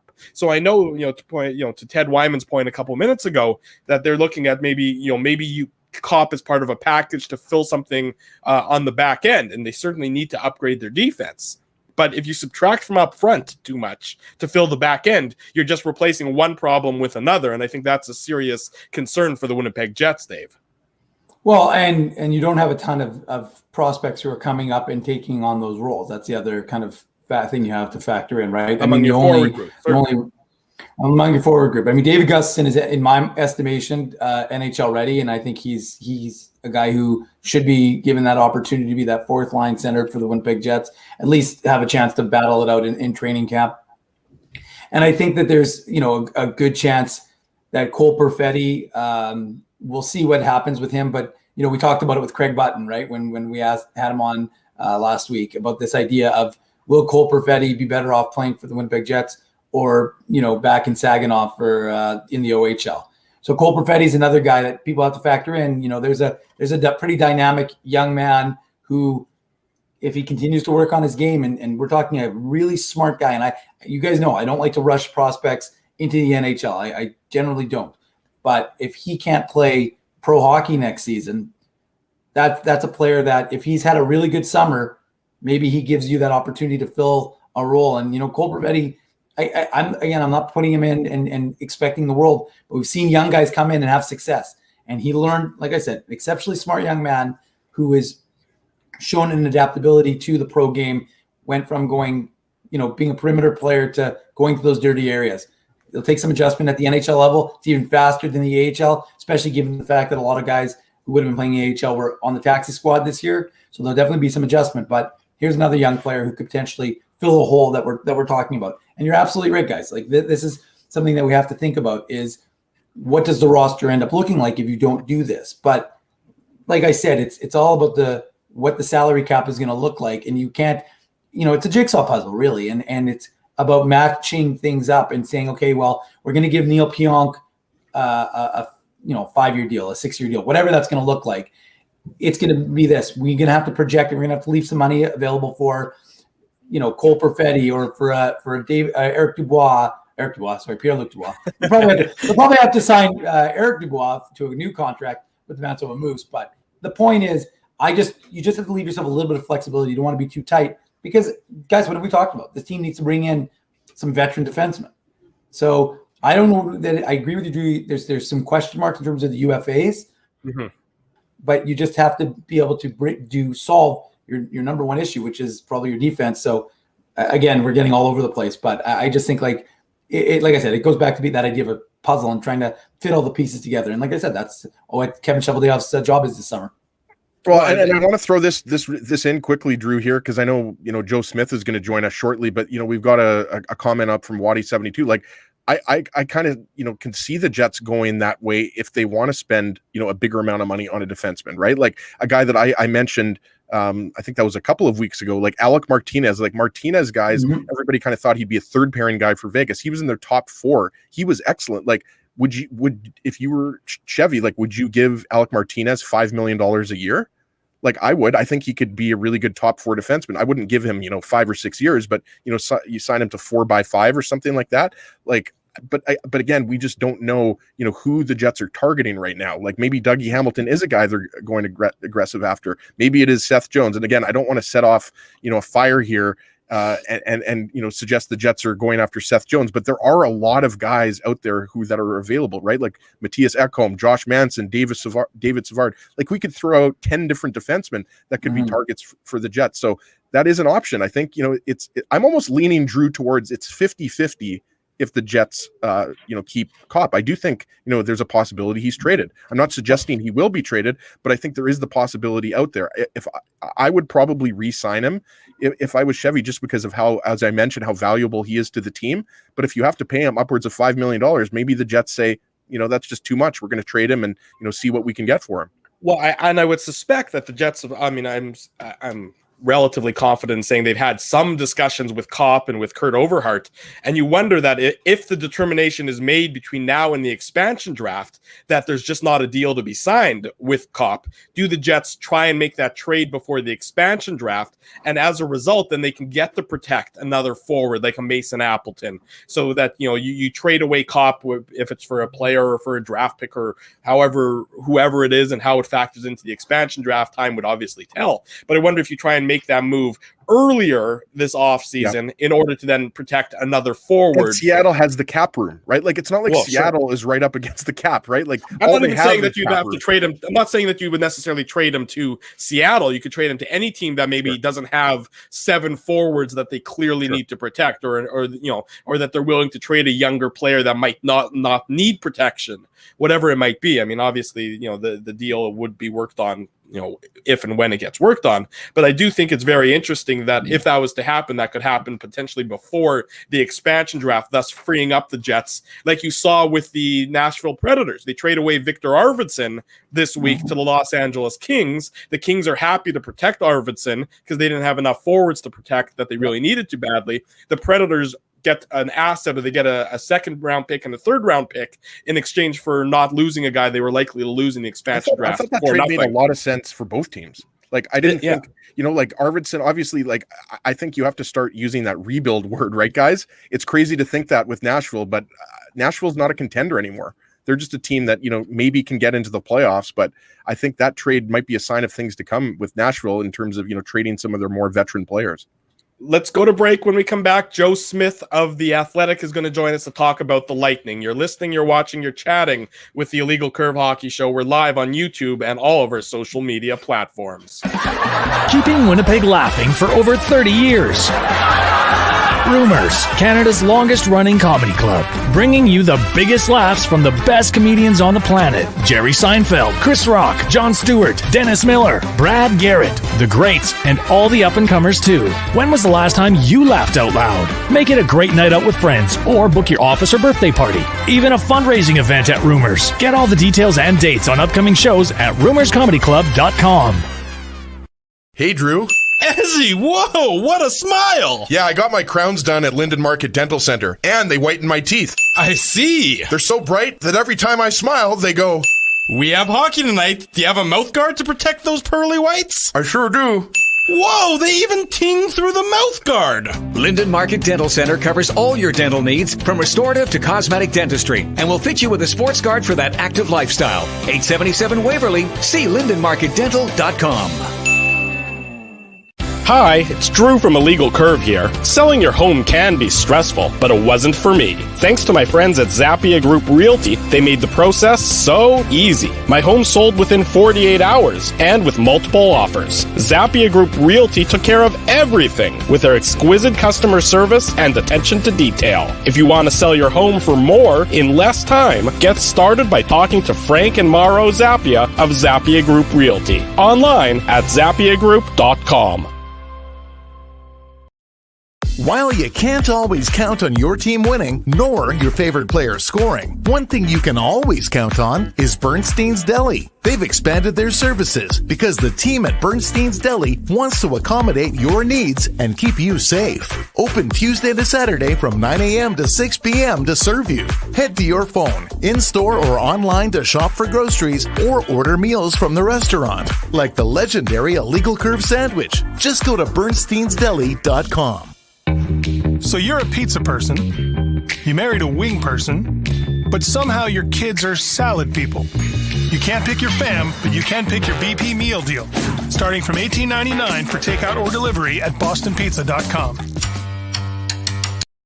Saturday morning, welcome back to the Illegal Curve Hockey Show. We're live on YouTube and all of our social media platforms. Joined on the program now by Joe Smith, who covers the Tampa Bay Lightning for The Athletic. The Lightning, very soon to be, a back-to-back Stanley Cup champion. All due respect to the Montreal Canadiens, they're not coming back from 3 games down. Joe, good morning. Nice to see you. How are things? Doing well. How are you guys doing? Doing fine and dandy, Joe. I mean, you got to start with this Tampa Bay Lightning. the juggernaut, because there's really no better word for them. Are you surprised at what they've been able to do to this Montreal Canadiens team, a team that had been playing such good hockey, had played so well versus the Leafs and then the Jets, and then to dispatch the Golden Knights in the manner that they did? Are you surprised at how, I'm going to say, easy it's been for the Lightning, even though I know easy isn't necessarily the best word? Yeah, easy is not the best word, but I'm not surprised. I mean, watching these guys the last couple of years, there's kind of like this relentless determination with this group, and even more maturity than there was even last year. Like, they were legitimately think that this could be the last time a lot of those guys will be together again, and that's a kind of a driving force here to be special, to be unique, to be one of the top teams of this generation, and to go back to back in these circumstances in 280-something days with a bubble last year, and this one would certainly put them in that category, I think. So I think Montreal, is a really good team, and they had a heck of a run so far. I thought, they could still win another game of the series. The series is not over yet. But I just think that Lightning overall, they had the better team. And if they played their game, they would show it. And this game 2 was a game where I think Montreal had a great chance to win.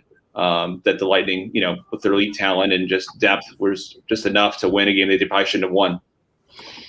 Joe, wanted to ask you about the article that you wrote this morning for The Athletic. I read it just before we came on about Tyler Johnson. And, it was incredible watching him last night because, it kind of reminds you of what was happening earlier in the playoffs with Paul Byron, right? Because both of these players were put on waivers and both of these guys have played significant roles. And you wrote about this in the article. You said that, there's a really good chance this is Tyler Johnson's, last year. So just how special is it for a player who easily could have been on another team, but now he's most likely going to win his second Stanley Cup? It just seems like the perfect ending to his chapter with the Tampa Bay Lightning.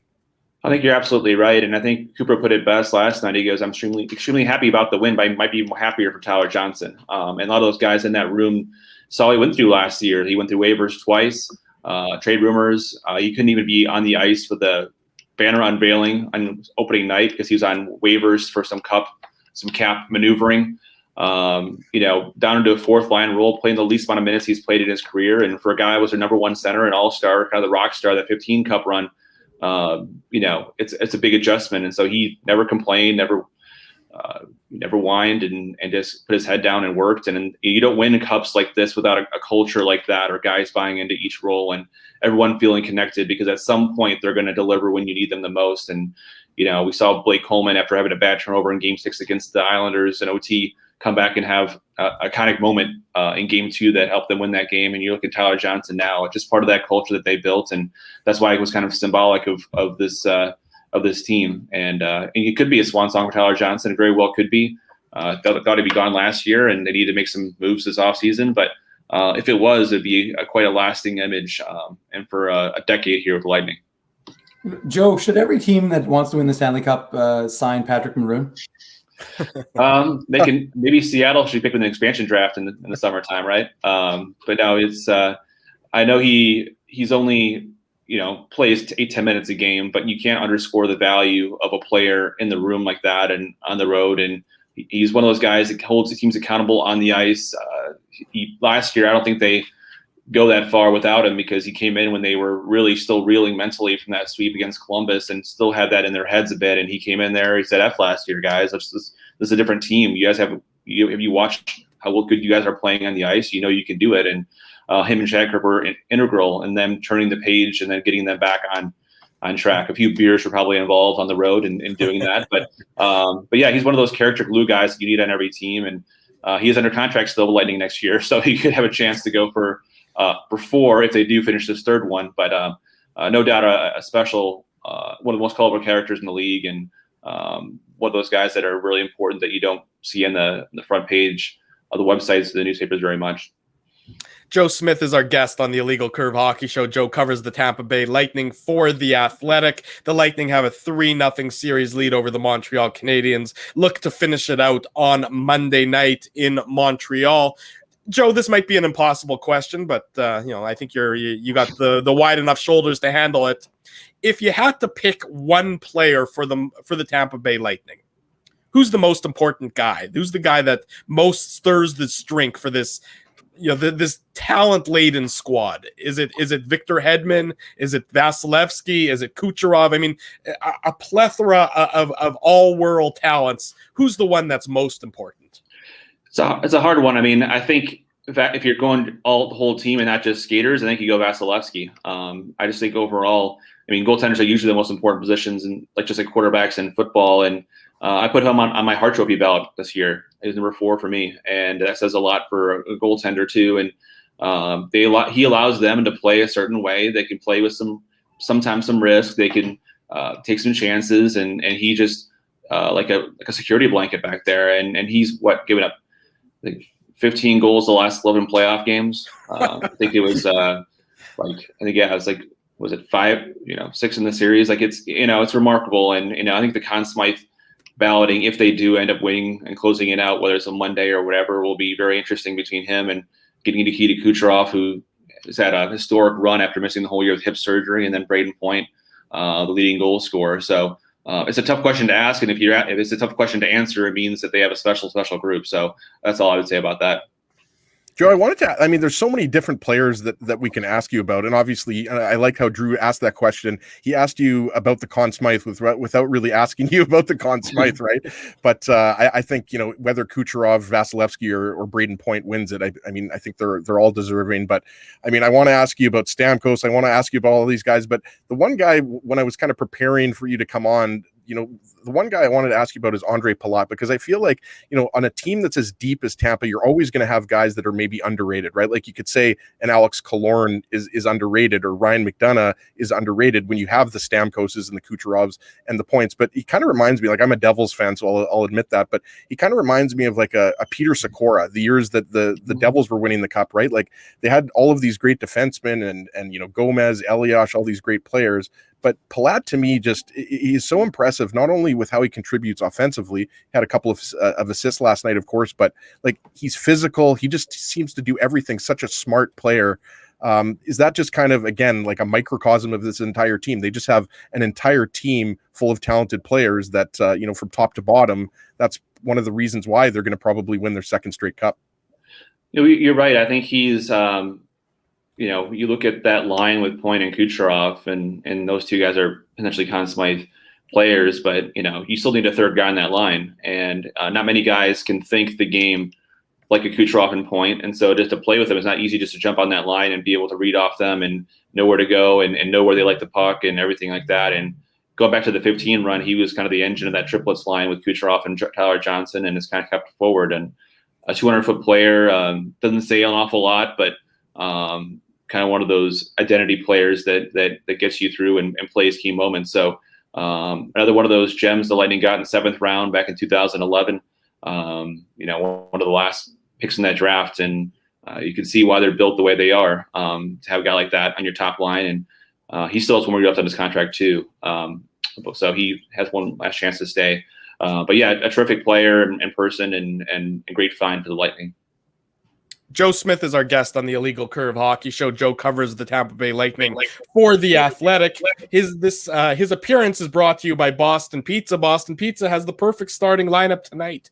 With the BP Game Day Meal Deal, choose 2 of your favorite medium gourmet pizzas, along with a triple order of Boston's famous wings, plus 2 dipping sauces, all for $54.99. Available for takeout and delivery only at bostonpizza.com, or download the MyBP app. So, Joe, we have to ask about the fan reaction. What are folks in Tampa, how are they feeling? How are, the team's on the cusp of their second straight Stanley Cup. What kind of buzz is in the town right now? It's pretty electric. I mean, you look at the watch party at the arena last night was jumping in the Thunder Alley, which outside the arena was busy too. Think about last year, they couldn't see any of these games in person in the bubble. So I think they're probably hoping to see a cup clinching game at Amalie Arena versus on the road. It'll take either way, but I think the Game 7 or against the Islanders are probably the loudest I've heard this building in a long time, and that was just with 16,000 fans in there. So I think it's something where you're seeing that build, and it's not just the Lightning. It's the Bucks won the Super Bowl, the Rays went to the World Series. They're want another boat parade in Tampa in a few days, and that whole place will be jam packed too. So. they've sold out 250 something straight games. So it's been a hockey town for a while now. And now I hope they're understanding, appreciating this might be the golden era of Lightning hockey at this point with the way these team guys are playing. It's the city of champions is now Tampa Bay, certainly after the success in the NFL and Major League Baseball, and now, of course, with the Lightning here in the NHL. You know, Joe, Steve Yzerman was the architect for so much of the success of the Lightning, and he built this roster and then obviously went on to Detroit, where he's the GM there now. Julien Brisebois takes over, and it's a seamless transition from the assistant general manager to the general manager seat. Does he get enough credit for the way he's been able to continue to build this team and maintain what Steve Yzerman started all those years ago? I mean, I think he does locally, at least. I don't know about nationally. And I think people, look at it like Yzerman built the team, then handed it over to Julien, where in reality it was Yzerman built the team with Julien Brisebois kind of as the right-hand man for 8 years. They did it kind of together. Steve was obviously the vocal point and the GM, and he made the decisions, but it was a collective effort. And so I think when Julien took over, it was just a natural fit. And he put his fingerprints on this team, guys. Like you look at the first year you're GM, you win 62 games, tied for like a league record, and you get swept in 4 games. And you're like, okay, well, this is going to be fun. And then you get all the criticism, and like people are like, fire your coach and blow the core up. They can't win. And the first big decision you do is don't do anything. You say, I'm not going to blow this up. This is a good team. I believe in these guys. I believe in this coaching staff. I just signed the coach to extension a month ago.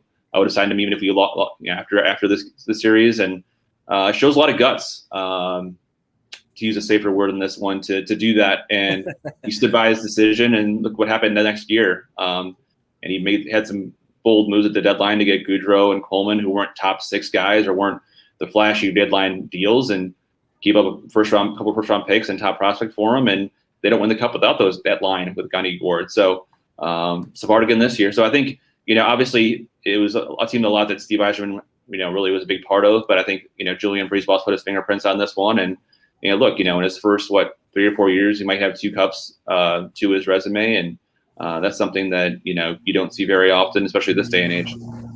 You just mentioned Barclay Goodrow, and Blake Coleman. And I wanted to ask you, it leads nicely into my next question about UFAs. And obviously, this Stanley Cup final is not over, Joe, but, we're already going to start talking about, pretty soon about, can the Lightning, put together a third Stanley Cup run, right? And I'm not sure if that feedback is me or if you guys are hearing that. There's a plane, I think, going above someone here. But, how many of these UFAs do you think that the Lightning are going to be able to retain? There's obviously, David Savard is another one, but with the limited cap space that the Lightning have, are the Lightning going to be able to, retain more than, one of these UFAs? That'll be tough. I mean, quite frankly, unless there's some cap cutting moves on the way out. If you trade one of your forwards like Killorn or Pulock, I think you have to replace him too. So you free up $5 million to save and sign Blake Coleman for something. So it'll be tough. Those guys have earned their first bit of security, their first good contract. They won't blow the doors off at all, but I think they'll be highly coveted after people watching these playoff runs. So it'd be hard unless they make some cap cutting moves. They're already $5 million over with 19 players signed. So I think just keep in as much as they can and have it needing some young players like the Matthew Josephs and the Ross Coltons and the Bar Boulets and the Cal Foots to come in and next year be key players, because that's why this is so special. I feel like this is the last day of school, as John Cooper put it, because you don't know who will be back next year. Joe, gotta talk about Steven Zamkos. He didn't have obviously a full season with, only I think played 37 games in the regular season, but how good has he been for Tampa, and just how much of a feather in his cap for a player who could have been one of those guys who never won the cup, but now is on the precipice of winning his second? Well, I think this could do a lot for his legacy. I mean, he won last year, and he was a part of it, a big part behind the scenes, other than the 2 minutes and 47 seconds that'll forever live in Lightning lore in that shot. But to win it, he played every game in these playoffs, and he's playing hurt, and one of the top 3 or 4 scorers in this team. And so this will do a lot. I mean, this team took a lot of hits. He took a lot of hits with him on those years. He wasn't dynamic in the postseason in 15, and he had some struggles in game 7s and 16 and 18. So along with that core, he took a lot of the brunt of that. And so for him to potentially win back-to-back cups and now be healthy or relatively healthy enough to be a full run, this is significant. He's the face of the franchise. He's one of the kind of the guiding lights this whole time. And guys staying. His decision to stay in 2016, the summer, was kind of a catalyst for a lot of this, right? And not leaving, and the whole group kind of stayed together. So I don't think people really understand or appreciate what it takes to go through that many kind of serious injuries, not just come back, but to come back and play at an elite level, which he has. And that's something that I think people don't talk about enough, because mentally and physically to go through that rehab over and over again, broken leg, torn meniscus, blood clot, core surgery number 2, and then whatever he's dealing with now, which we'll find out after the season what exactly has been hurting him. So I think it's be fitting to see him obviously hoist the Stanley Cup when they have to get a chance to do that again. Joe Smith covers the Tampa Bay Lightning for The Athletic. He's about to cover a championship parade again very soon. The Lightning have a 3-0 series lead over the Montreal Canadiens, look to wrap up and win their second consecutive Stanley Cup on Monday night. Joe, appreciate your time, appreciate your insight. Thanks so much for joining us this morning. No problem. Thanks so much for having me, guys. Enjoy the weekend. Thanks, Joe. Yeah, there he goes. Joe Smith joining us. He covers the Tampa Bay Lightning. Let's take our final commercial break. When we come back, we'll talk about some of the trade rumors that are circulating, certainly involving the Winnipeg Jets as well. They're linked to a number of the defensemen that are rumored to be on the block. Much more to come, much more Jets talk, much more hockey talk. You're listening, you're watching, you're chatting with the Illegal Curve Hockey Show. We're live Saturday morning on our YouTube channel and all of our social media platforms. Keeping Winnipeg laughing for over 30 years. Rumors, Canada's longest-running comedy club, bringing you the biggest laughs from the best comedians on the planet. Jerry Seinfeld, Chris Rock, Jon Stewart, Dennis Miller, Brad Garrett, the greats, and all the up-and-comers too. When was the last time you laughed out loud? Make it a great night out with friends, or book your office or birthday party. Even a fundraising event at Rumors. Get all the details and dates on upcoming shows at rumorscomedyclub.com. Hey, Drew. Ezzy, whoa, what a smile! Yeah, I got my crowns done at Linden Market Dental Center, and they whitened my teeth. I see. They're so bright that every time I smile, they go, "We have hockey tonight. Do you have a mouth guard to protect those pearly whites?" I sure do. Whoa, they even ting through the mouth guard. Linden Market Dental Center covers all your dental needs, from restorative to cosmetic dentistry, and will fit you with a sports guard for that active lifestyle. 877 Waverly. See lindenmarketdental.com. Hi, it's Drew from Illegal Curve here. Selling your home can be stressful, but it wasn't for me. Thanks to my friends at Zappia Group Realty, they made the process so easy. My home sold within 48 hours, and with multiple offers. Zappia Group Realty took care of everything with their exquisite customer service and attention to detail. If you want to sell your home for more in less time, get started by talking to Frank and Mauro Zappia of Zappia Group Realty. Online at zappiagroup.com.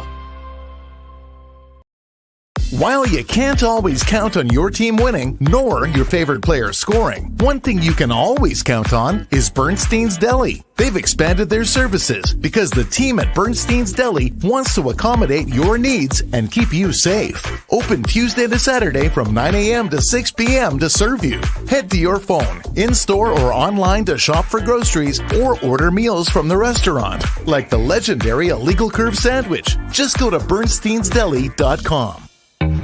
So you're a pizza person, you married a wing person, but somehow your kids are salad people. You can't pick your fam, but you can pick your BP meal deal, starting from $18.99 for takeout or delivery at bostonpizza.com.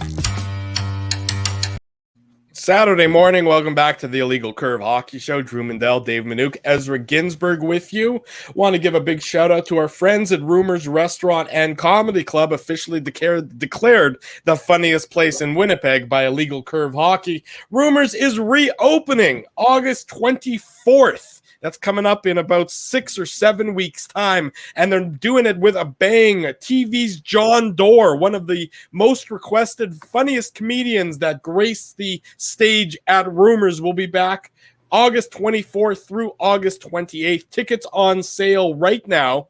Get them at rumorscomedyclub.com. In order to attend, everybody must be double vaccinated or produce a negative COVID test. So you can be assured you will be in a comfortable, safe environment when Rumors reopens on August 24th. It's been far too long since we've been able to watch some live comedy. So get your tickets now to see John Doerr coming up in August at Rumors Restaurant and Comedy Club. Tickets available online at rumorscomedyclub.com.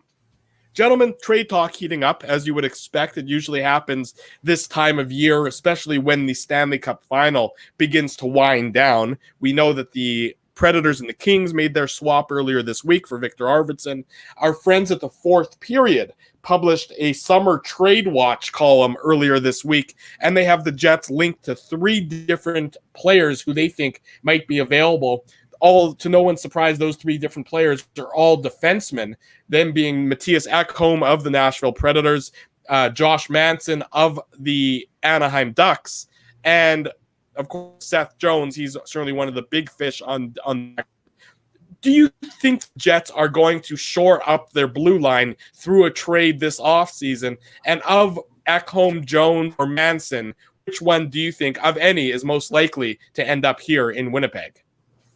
Yeah, the Seth Jones one is really, I mean, it's tough to really imagine the Jets, bringing in a Seth Jones just because of, his current situation, right? Like he's due for a huge contract, and he's coming off of a year in which, like, we've all seen, the analytics community point out, how poor of a season Seth Jones has had. And I think a lot of that had to do with how bad Columbus was this year, right? Like, name me one player on Columbus who had a good year, right? Like, certainly Laine didn't have a good year in Columbus. So Seth Jones is a really interesting one, but if I had to pick which one is most likely to come to Winnipeg, it would probably be, Josh Manson, but I think Matthias Ekholm would be right behind him. The player I like out of those 3 the most is definitely Ekholm. And it goes back to what we were talking about during the first hour, guys, right? Like, it's almost like we're back to, the trade deadline, and we're talking about, is it going to be Ekholm or Savard, or Josh Manson, right? So there's really, I think, a good chance that, the Jets do address this,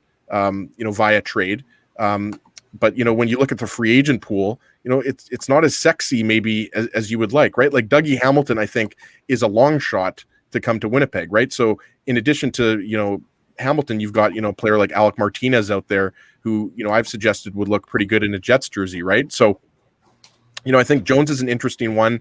I think, Chicago is a team that I think, especially, like, you have to put the pieces together. Dave mentioned, the puzzle pieces. Like, why is Chicago moving Keith out? Well, if they're going to move Keith out, you got to think that they want to replace him, with someone like a Seth Jones or like a Dougie Hamilton, right? That's what I would do is if you put 2 and 2 together, if you're moving on from Duncan Keith, who's arguably a Hall of Fame defenseman, you're going to have to replace him with someone. And there are, options in the system for the Hawks, but I would have to think that, Chicago is another team, that's looking to bring in one of these defensemen. I don't know which one, guys, but that would be kind of my logic there. So yeah, I mean, all 3 of these guys make sense. Like, Manson improves you on the right side. Ekholm would improve you on the left side. The question is, like, what do you have to give up? And I would imagine that it's going to be more than just a draft pick to get a guy like Ekholm out of Nashville. But as we've seen with the Arvidsson trade, they're clearly looking to move players out. And Nashville could be a team, that maybe they're looking at bringing in, a Dougie Hamilton. I wouldn't put Nashville, at the top of the list, but you have to wonder, what else Nashville is trying to do here. I don't think Ekholm is realistic anymore, especially after the Arvidsson trade. I mean, I think that Nashville's going to protect Yossi, Ellis, Ekholm, and Dante Fabro on the back end. I think they're going to be one of the few teams that goes with the 8 skaters, 1 goaltender protection list. You look at their forwards, it's not like they have 7 forwards that they need to protect. I mean, you got guys who are overpaid in both Matt Duchene and Ryan Johansson that, they're going to protect those guys. You got a guy like Philip Forsberg they're obviously going to protect. And then after that, it's nobody that you're really, I think, ripping your hair out, being afraid to lose. So I think Nashville's going, 8 skaters, 1 defenseman. They're going to protect Ekholm. They're going to keep Ekholm on their team. And it would not surprise, I would be more surprised if Ekholm gets traded than if he signs a contract extension in Nashville, Dave. Yeah, no, I mean, I'm on board, Drew. I think Ekholm, I think they played the market well. I think they wanted to see what was out there. GMs often do that. They'll use the media to get their message out and see if they can. It's just like fishing. You put a lure out there, see what you're going to catch, and if you don't like it, toss it back in. I'll catch and release, and you don't bother having to make the trade. And you can just say, look, it was just speculation. But to me, like I said, it'll be very interesting to see what this Jets team is able to do. I mean, obviously, a guy like Josh Manson, we don't even know if Winnipeg was on his no trade list. We're not sure, obviously. It's safe to assume that the Jets or Winnipeg is on every player's no trade list. Well, but that being said, no trades can be waived very easily. Yeah, no, of course, and it's funny because, like I said, it'll if they do get him, and then of course bring Dave Manson on to be the new head coach of the Manitoba Moose, my prediction will have come true, so that'll look pretty good. But yes, Jeff, I'm a Matt of many hats. I'm wearing a Mets hat now. It doesn't matter. I wear all hats, so that doesn't matter. But anyways, so like Josh Manson obviously is a guy who's young. He's brings that physicality that a lot of folks would like to see in the Jets defensive core.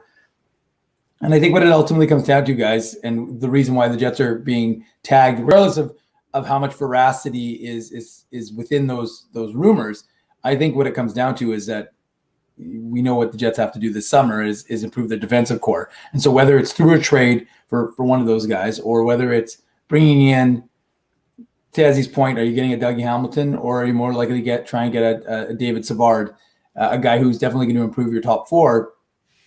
This is just a reality of what Kevin Cheveldayoff's summer is going to be like. So I think that to me is the bigger piece. Rumors are great, and you can do all sorts of things, but sometimes it's kind of like throwing a dart at a dartboard and hoping something will stick, right? We don't really know. We're within this article, there's nothing that says why Winnipeg is connected, other than you just think maybe this Winnipeg makes sense, right? So, and I've got the article linked in the morning papers on illegalcurve.com for those who didn't get a chance to read it. But like I said, I think what it ultimately, the crux of it all is just Kevin Cheveldayoff has to do something to address his defense, whether it's through trade, whether it's through free agency. And boys, I want to go back to Drew asked the question, like which defenseman I thought was more likely to come to Winnipeg. I didn't say that I think Ekholm is coming to Winnipeg imminently. Oh, right? Of course. Just wanted to get that out there. Like, I think Manson would be the most likely and Seth Jones would be the least likely. Mm-hmm. I really like Ekholm. Like, that's kind of more so what went into my question, or pardon me, my answer. The Drew's question is that in that run that in Winnipeg's run in 2018, like Ekholm, he's still one of the top. I think you could argue he's a top 20 defenseman in the NHL. Like, he's a bona fide. I think if the Jets acquire Ekholm, he's your top pair left side defenseman.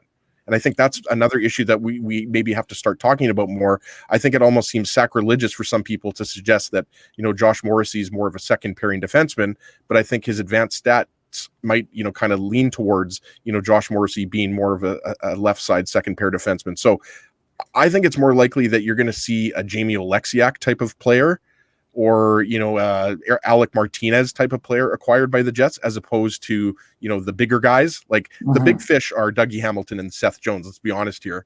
And regardless of what you think about Jones, right there. So do you think Seth Jones is going to bounce back on a better team? You mentioned earlier, Ezzy, about how Columbus struggled as an entire organization last year. So which Seth Jones do you think is the real one? The one that we saw perform so admirably a couple seasons ago, where he looked like he was on the verge of being a Norris caliber defenseman? Or the Seth Jones that was really, struggled for the bulk of last year in Columbus? I think it's the former. I mean, like, again, I'm not denying the numbers. Like, we all know that the advanced stats were not good for Seth Jones this year, but this is still a guy, that's been a 40-point plus defenseman for many years, and he's still relatively young, right? Like, he's 26 years old.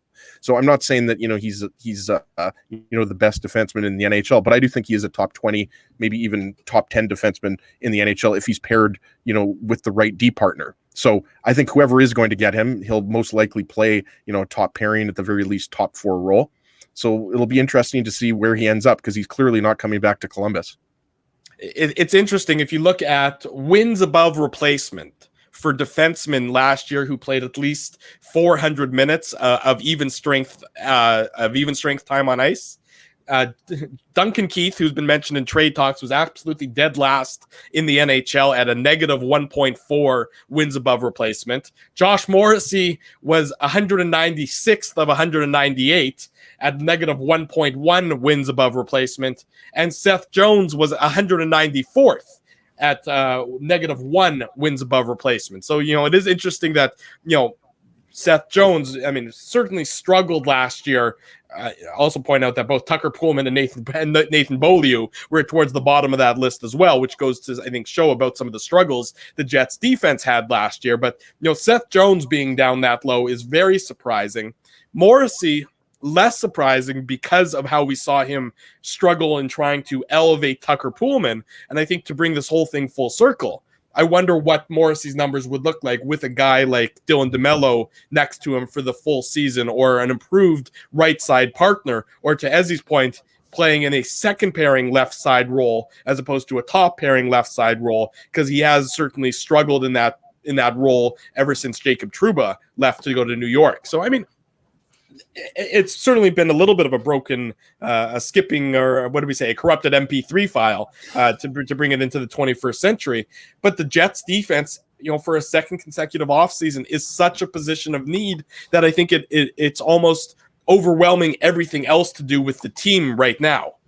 Yeah, and I do think that the X factor is Ville Heinola. Like, it seems like we haven't been talking about him a lot. We've been talking about him a little bit in today's show. We were definitely talking about him more, during the series against the Canadians, hoping that he would get into the lineup. But, like, if you think Heinola is going to be a big part of your top six, like, you can only bring in so many defensemen, right?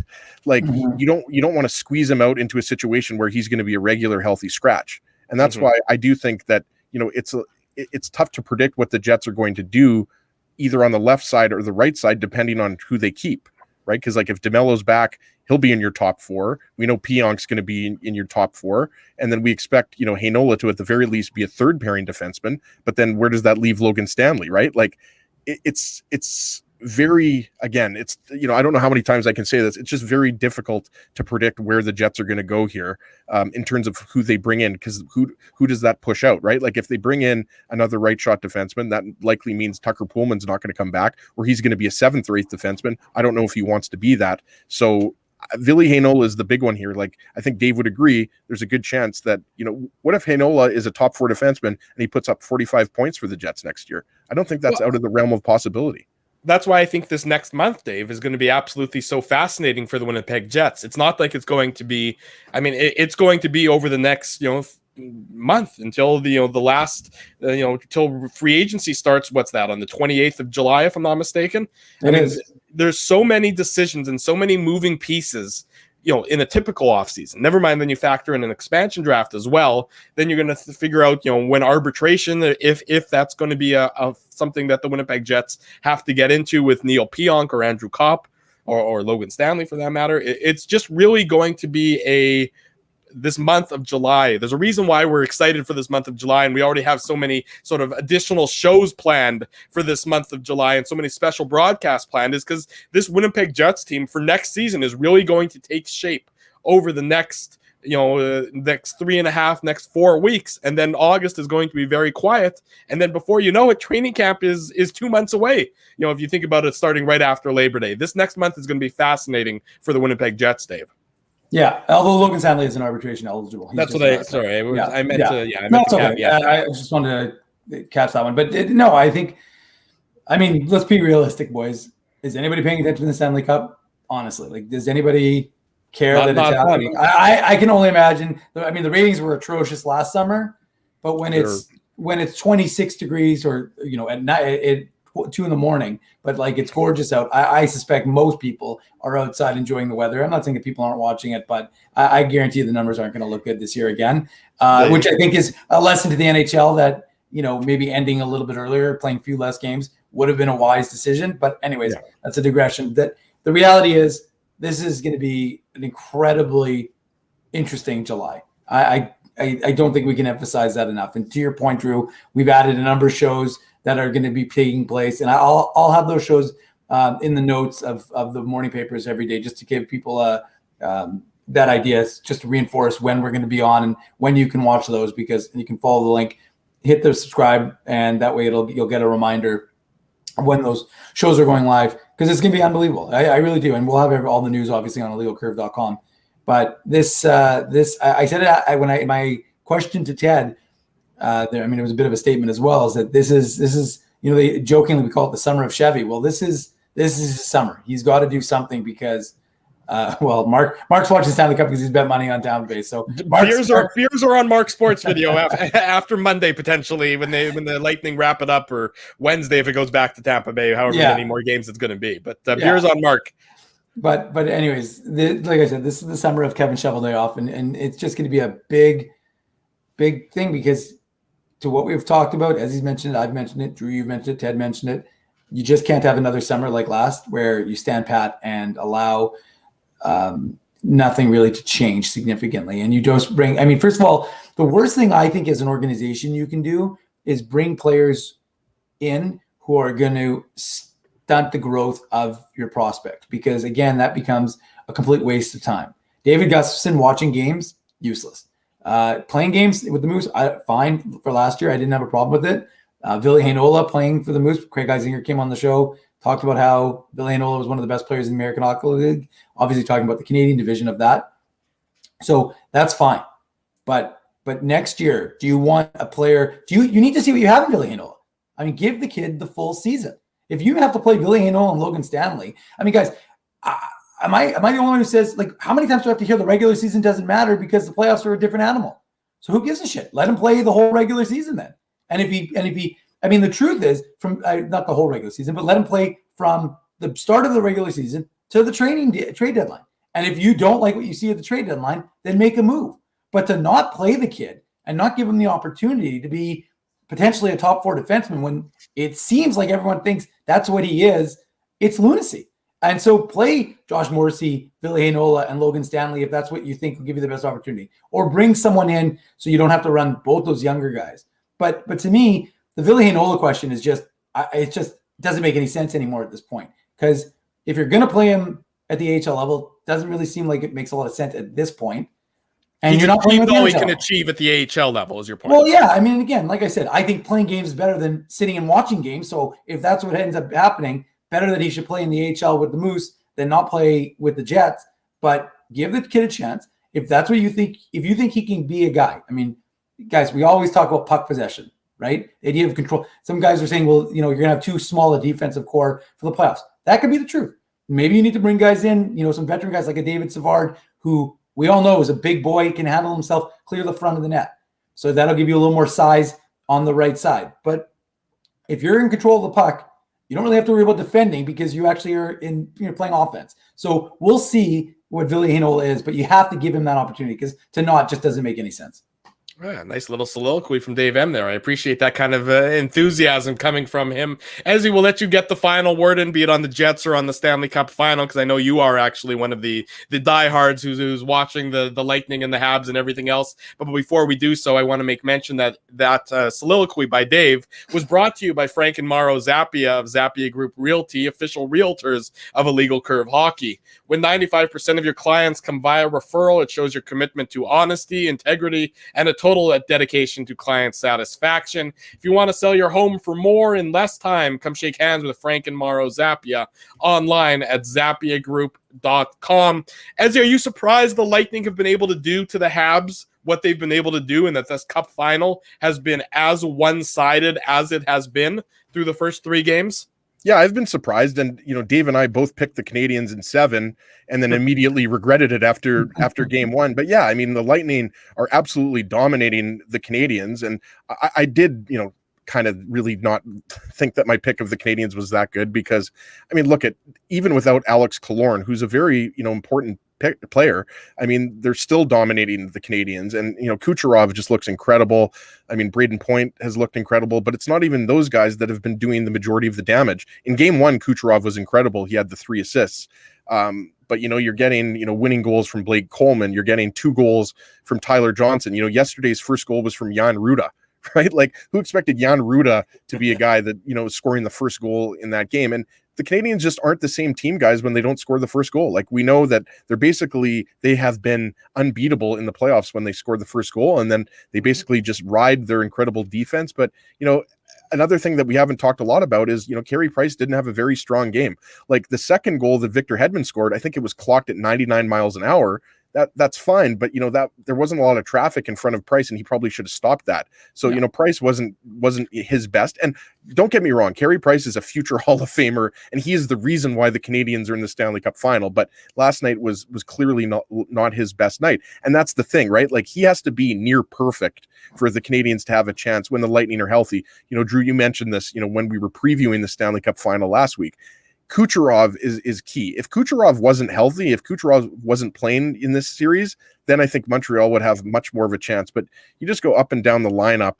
I mean, it's just too deep of a team for anybody to handle, not just the Canadiens. Like, the Lightning, if Kucherov plays, even half of the season, the Lightning probably win the division as opposed to finishing third and playing Florida in the first round, right? But so if Kucherov plays half the season, as you got to also remember the number of players they would have had to subtract from their, from their actual roster. Yeah, no Tyler Johnson, no Alex Killorn for sure. Okay. But I'm surprised Tampa Bay's up 3-0, but also not that surprised because they're the best team. They deserve to win the cup, and yes, they probably shouldn't have got away with the salary cap manipulation, but I go back to, just look at the third pair defense, right? Like Mikhail Sergachev and David Savard is your third pair. On some teams, guys, that's your top pair. Forget second pair. Like Sergachev and Savard are two really good defensemen, right? And so Hedman's been great, scores the goal yesterday. It's almost like an unstoppable train. Like that's what the Lightning are. They're just destined to win their second Stanley Cup in a row. So yeah, it'll be fun to watch. Unfortunately, the Habs weren't able to give their fans inside and outside of the building, more to cheer about, even though, it looked like, Nick Suzuki's goal late in the second period gave them some life and it looked like maybe they were going to come back. But I just think, boys, it's the Lightning's year again this year. It is no question about that. I'm sort of looking forward to it wrapping up either Monday or however many more games it takes, because that'll be the trigger when this entire off-season hot stove will really get underway, and you'll really see hopefully some moves and some signings and some trades and everything else. The wheeling and dealing, let it begin. The Cup final will wrap up this week, and then starting next week, it is full hot season hot stove for the Winnipeg Jets and all 30 plus. 31, I suppose, with the Kraken teams getting to be underway with their maneuvering. It'll be fun. There was a joke there for you, Drew. Like you could have, segued and said, it's time for NHL teams to get Kraken or something. I thought you were going to go all. I didn't. It would have been a good point. I missed out on that opportunity, but I appreciate you pointing that out there, Mr. Ginsburg.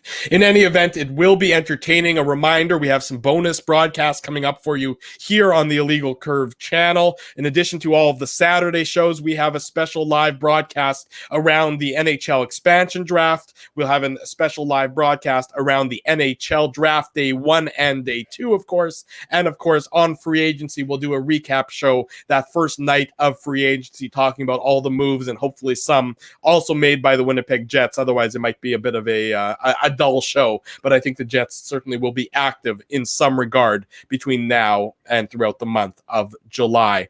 Want to say thank you to our sponsors. They make this show possible. Rumors Restaurant and Comedy Club, Linden Market Dental Center, Bernstein's Deli, Zappia Group Realty, Boston Pizza, and our friends at Seagram's. Support these fine businesses because they support Illegal Curve Hockey.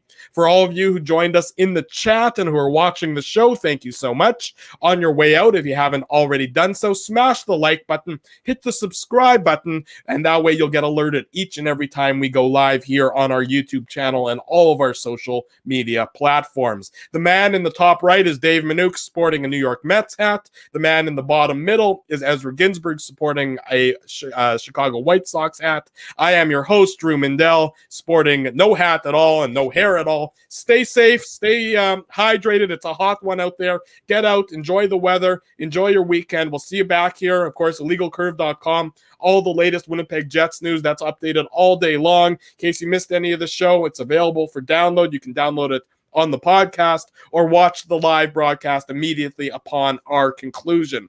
Thanks so much for everybody. If it's Saturday It's the Illegal Curve Hockey Show live on our YouTube channel and all of our social media platforms.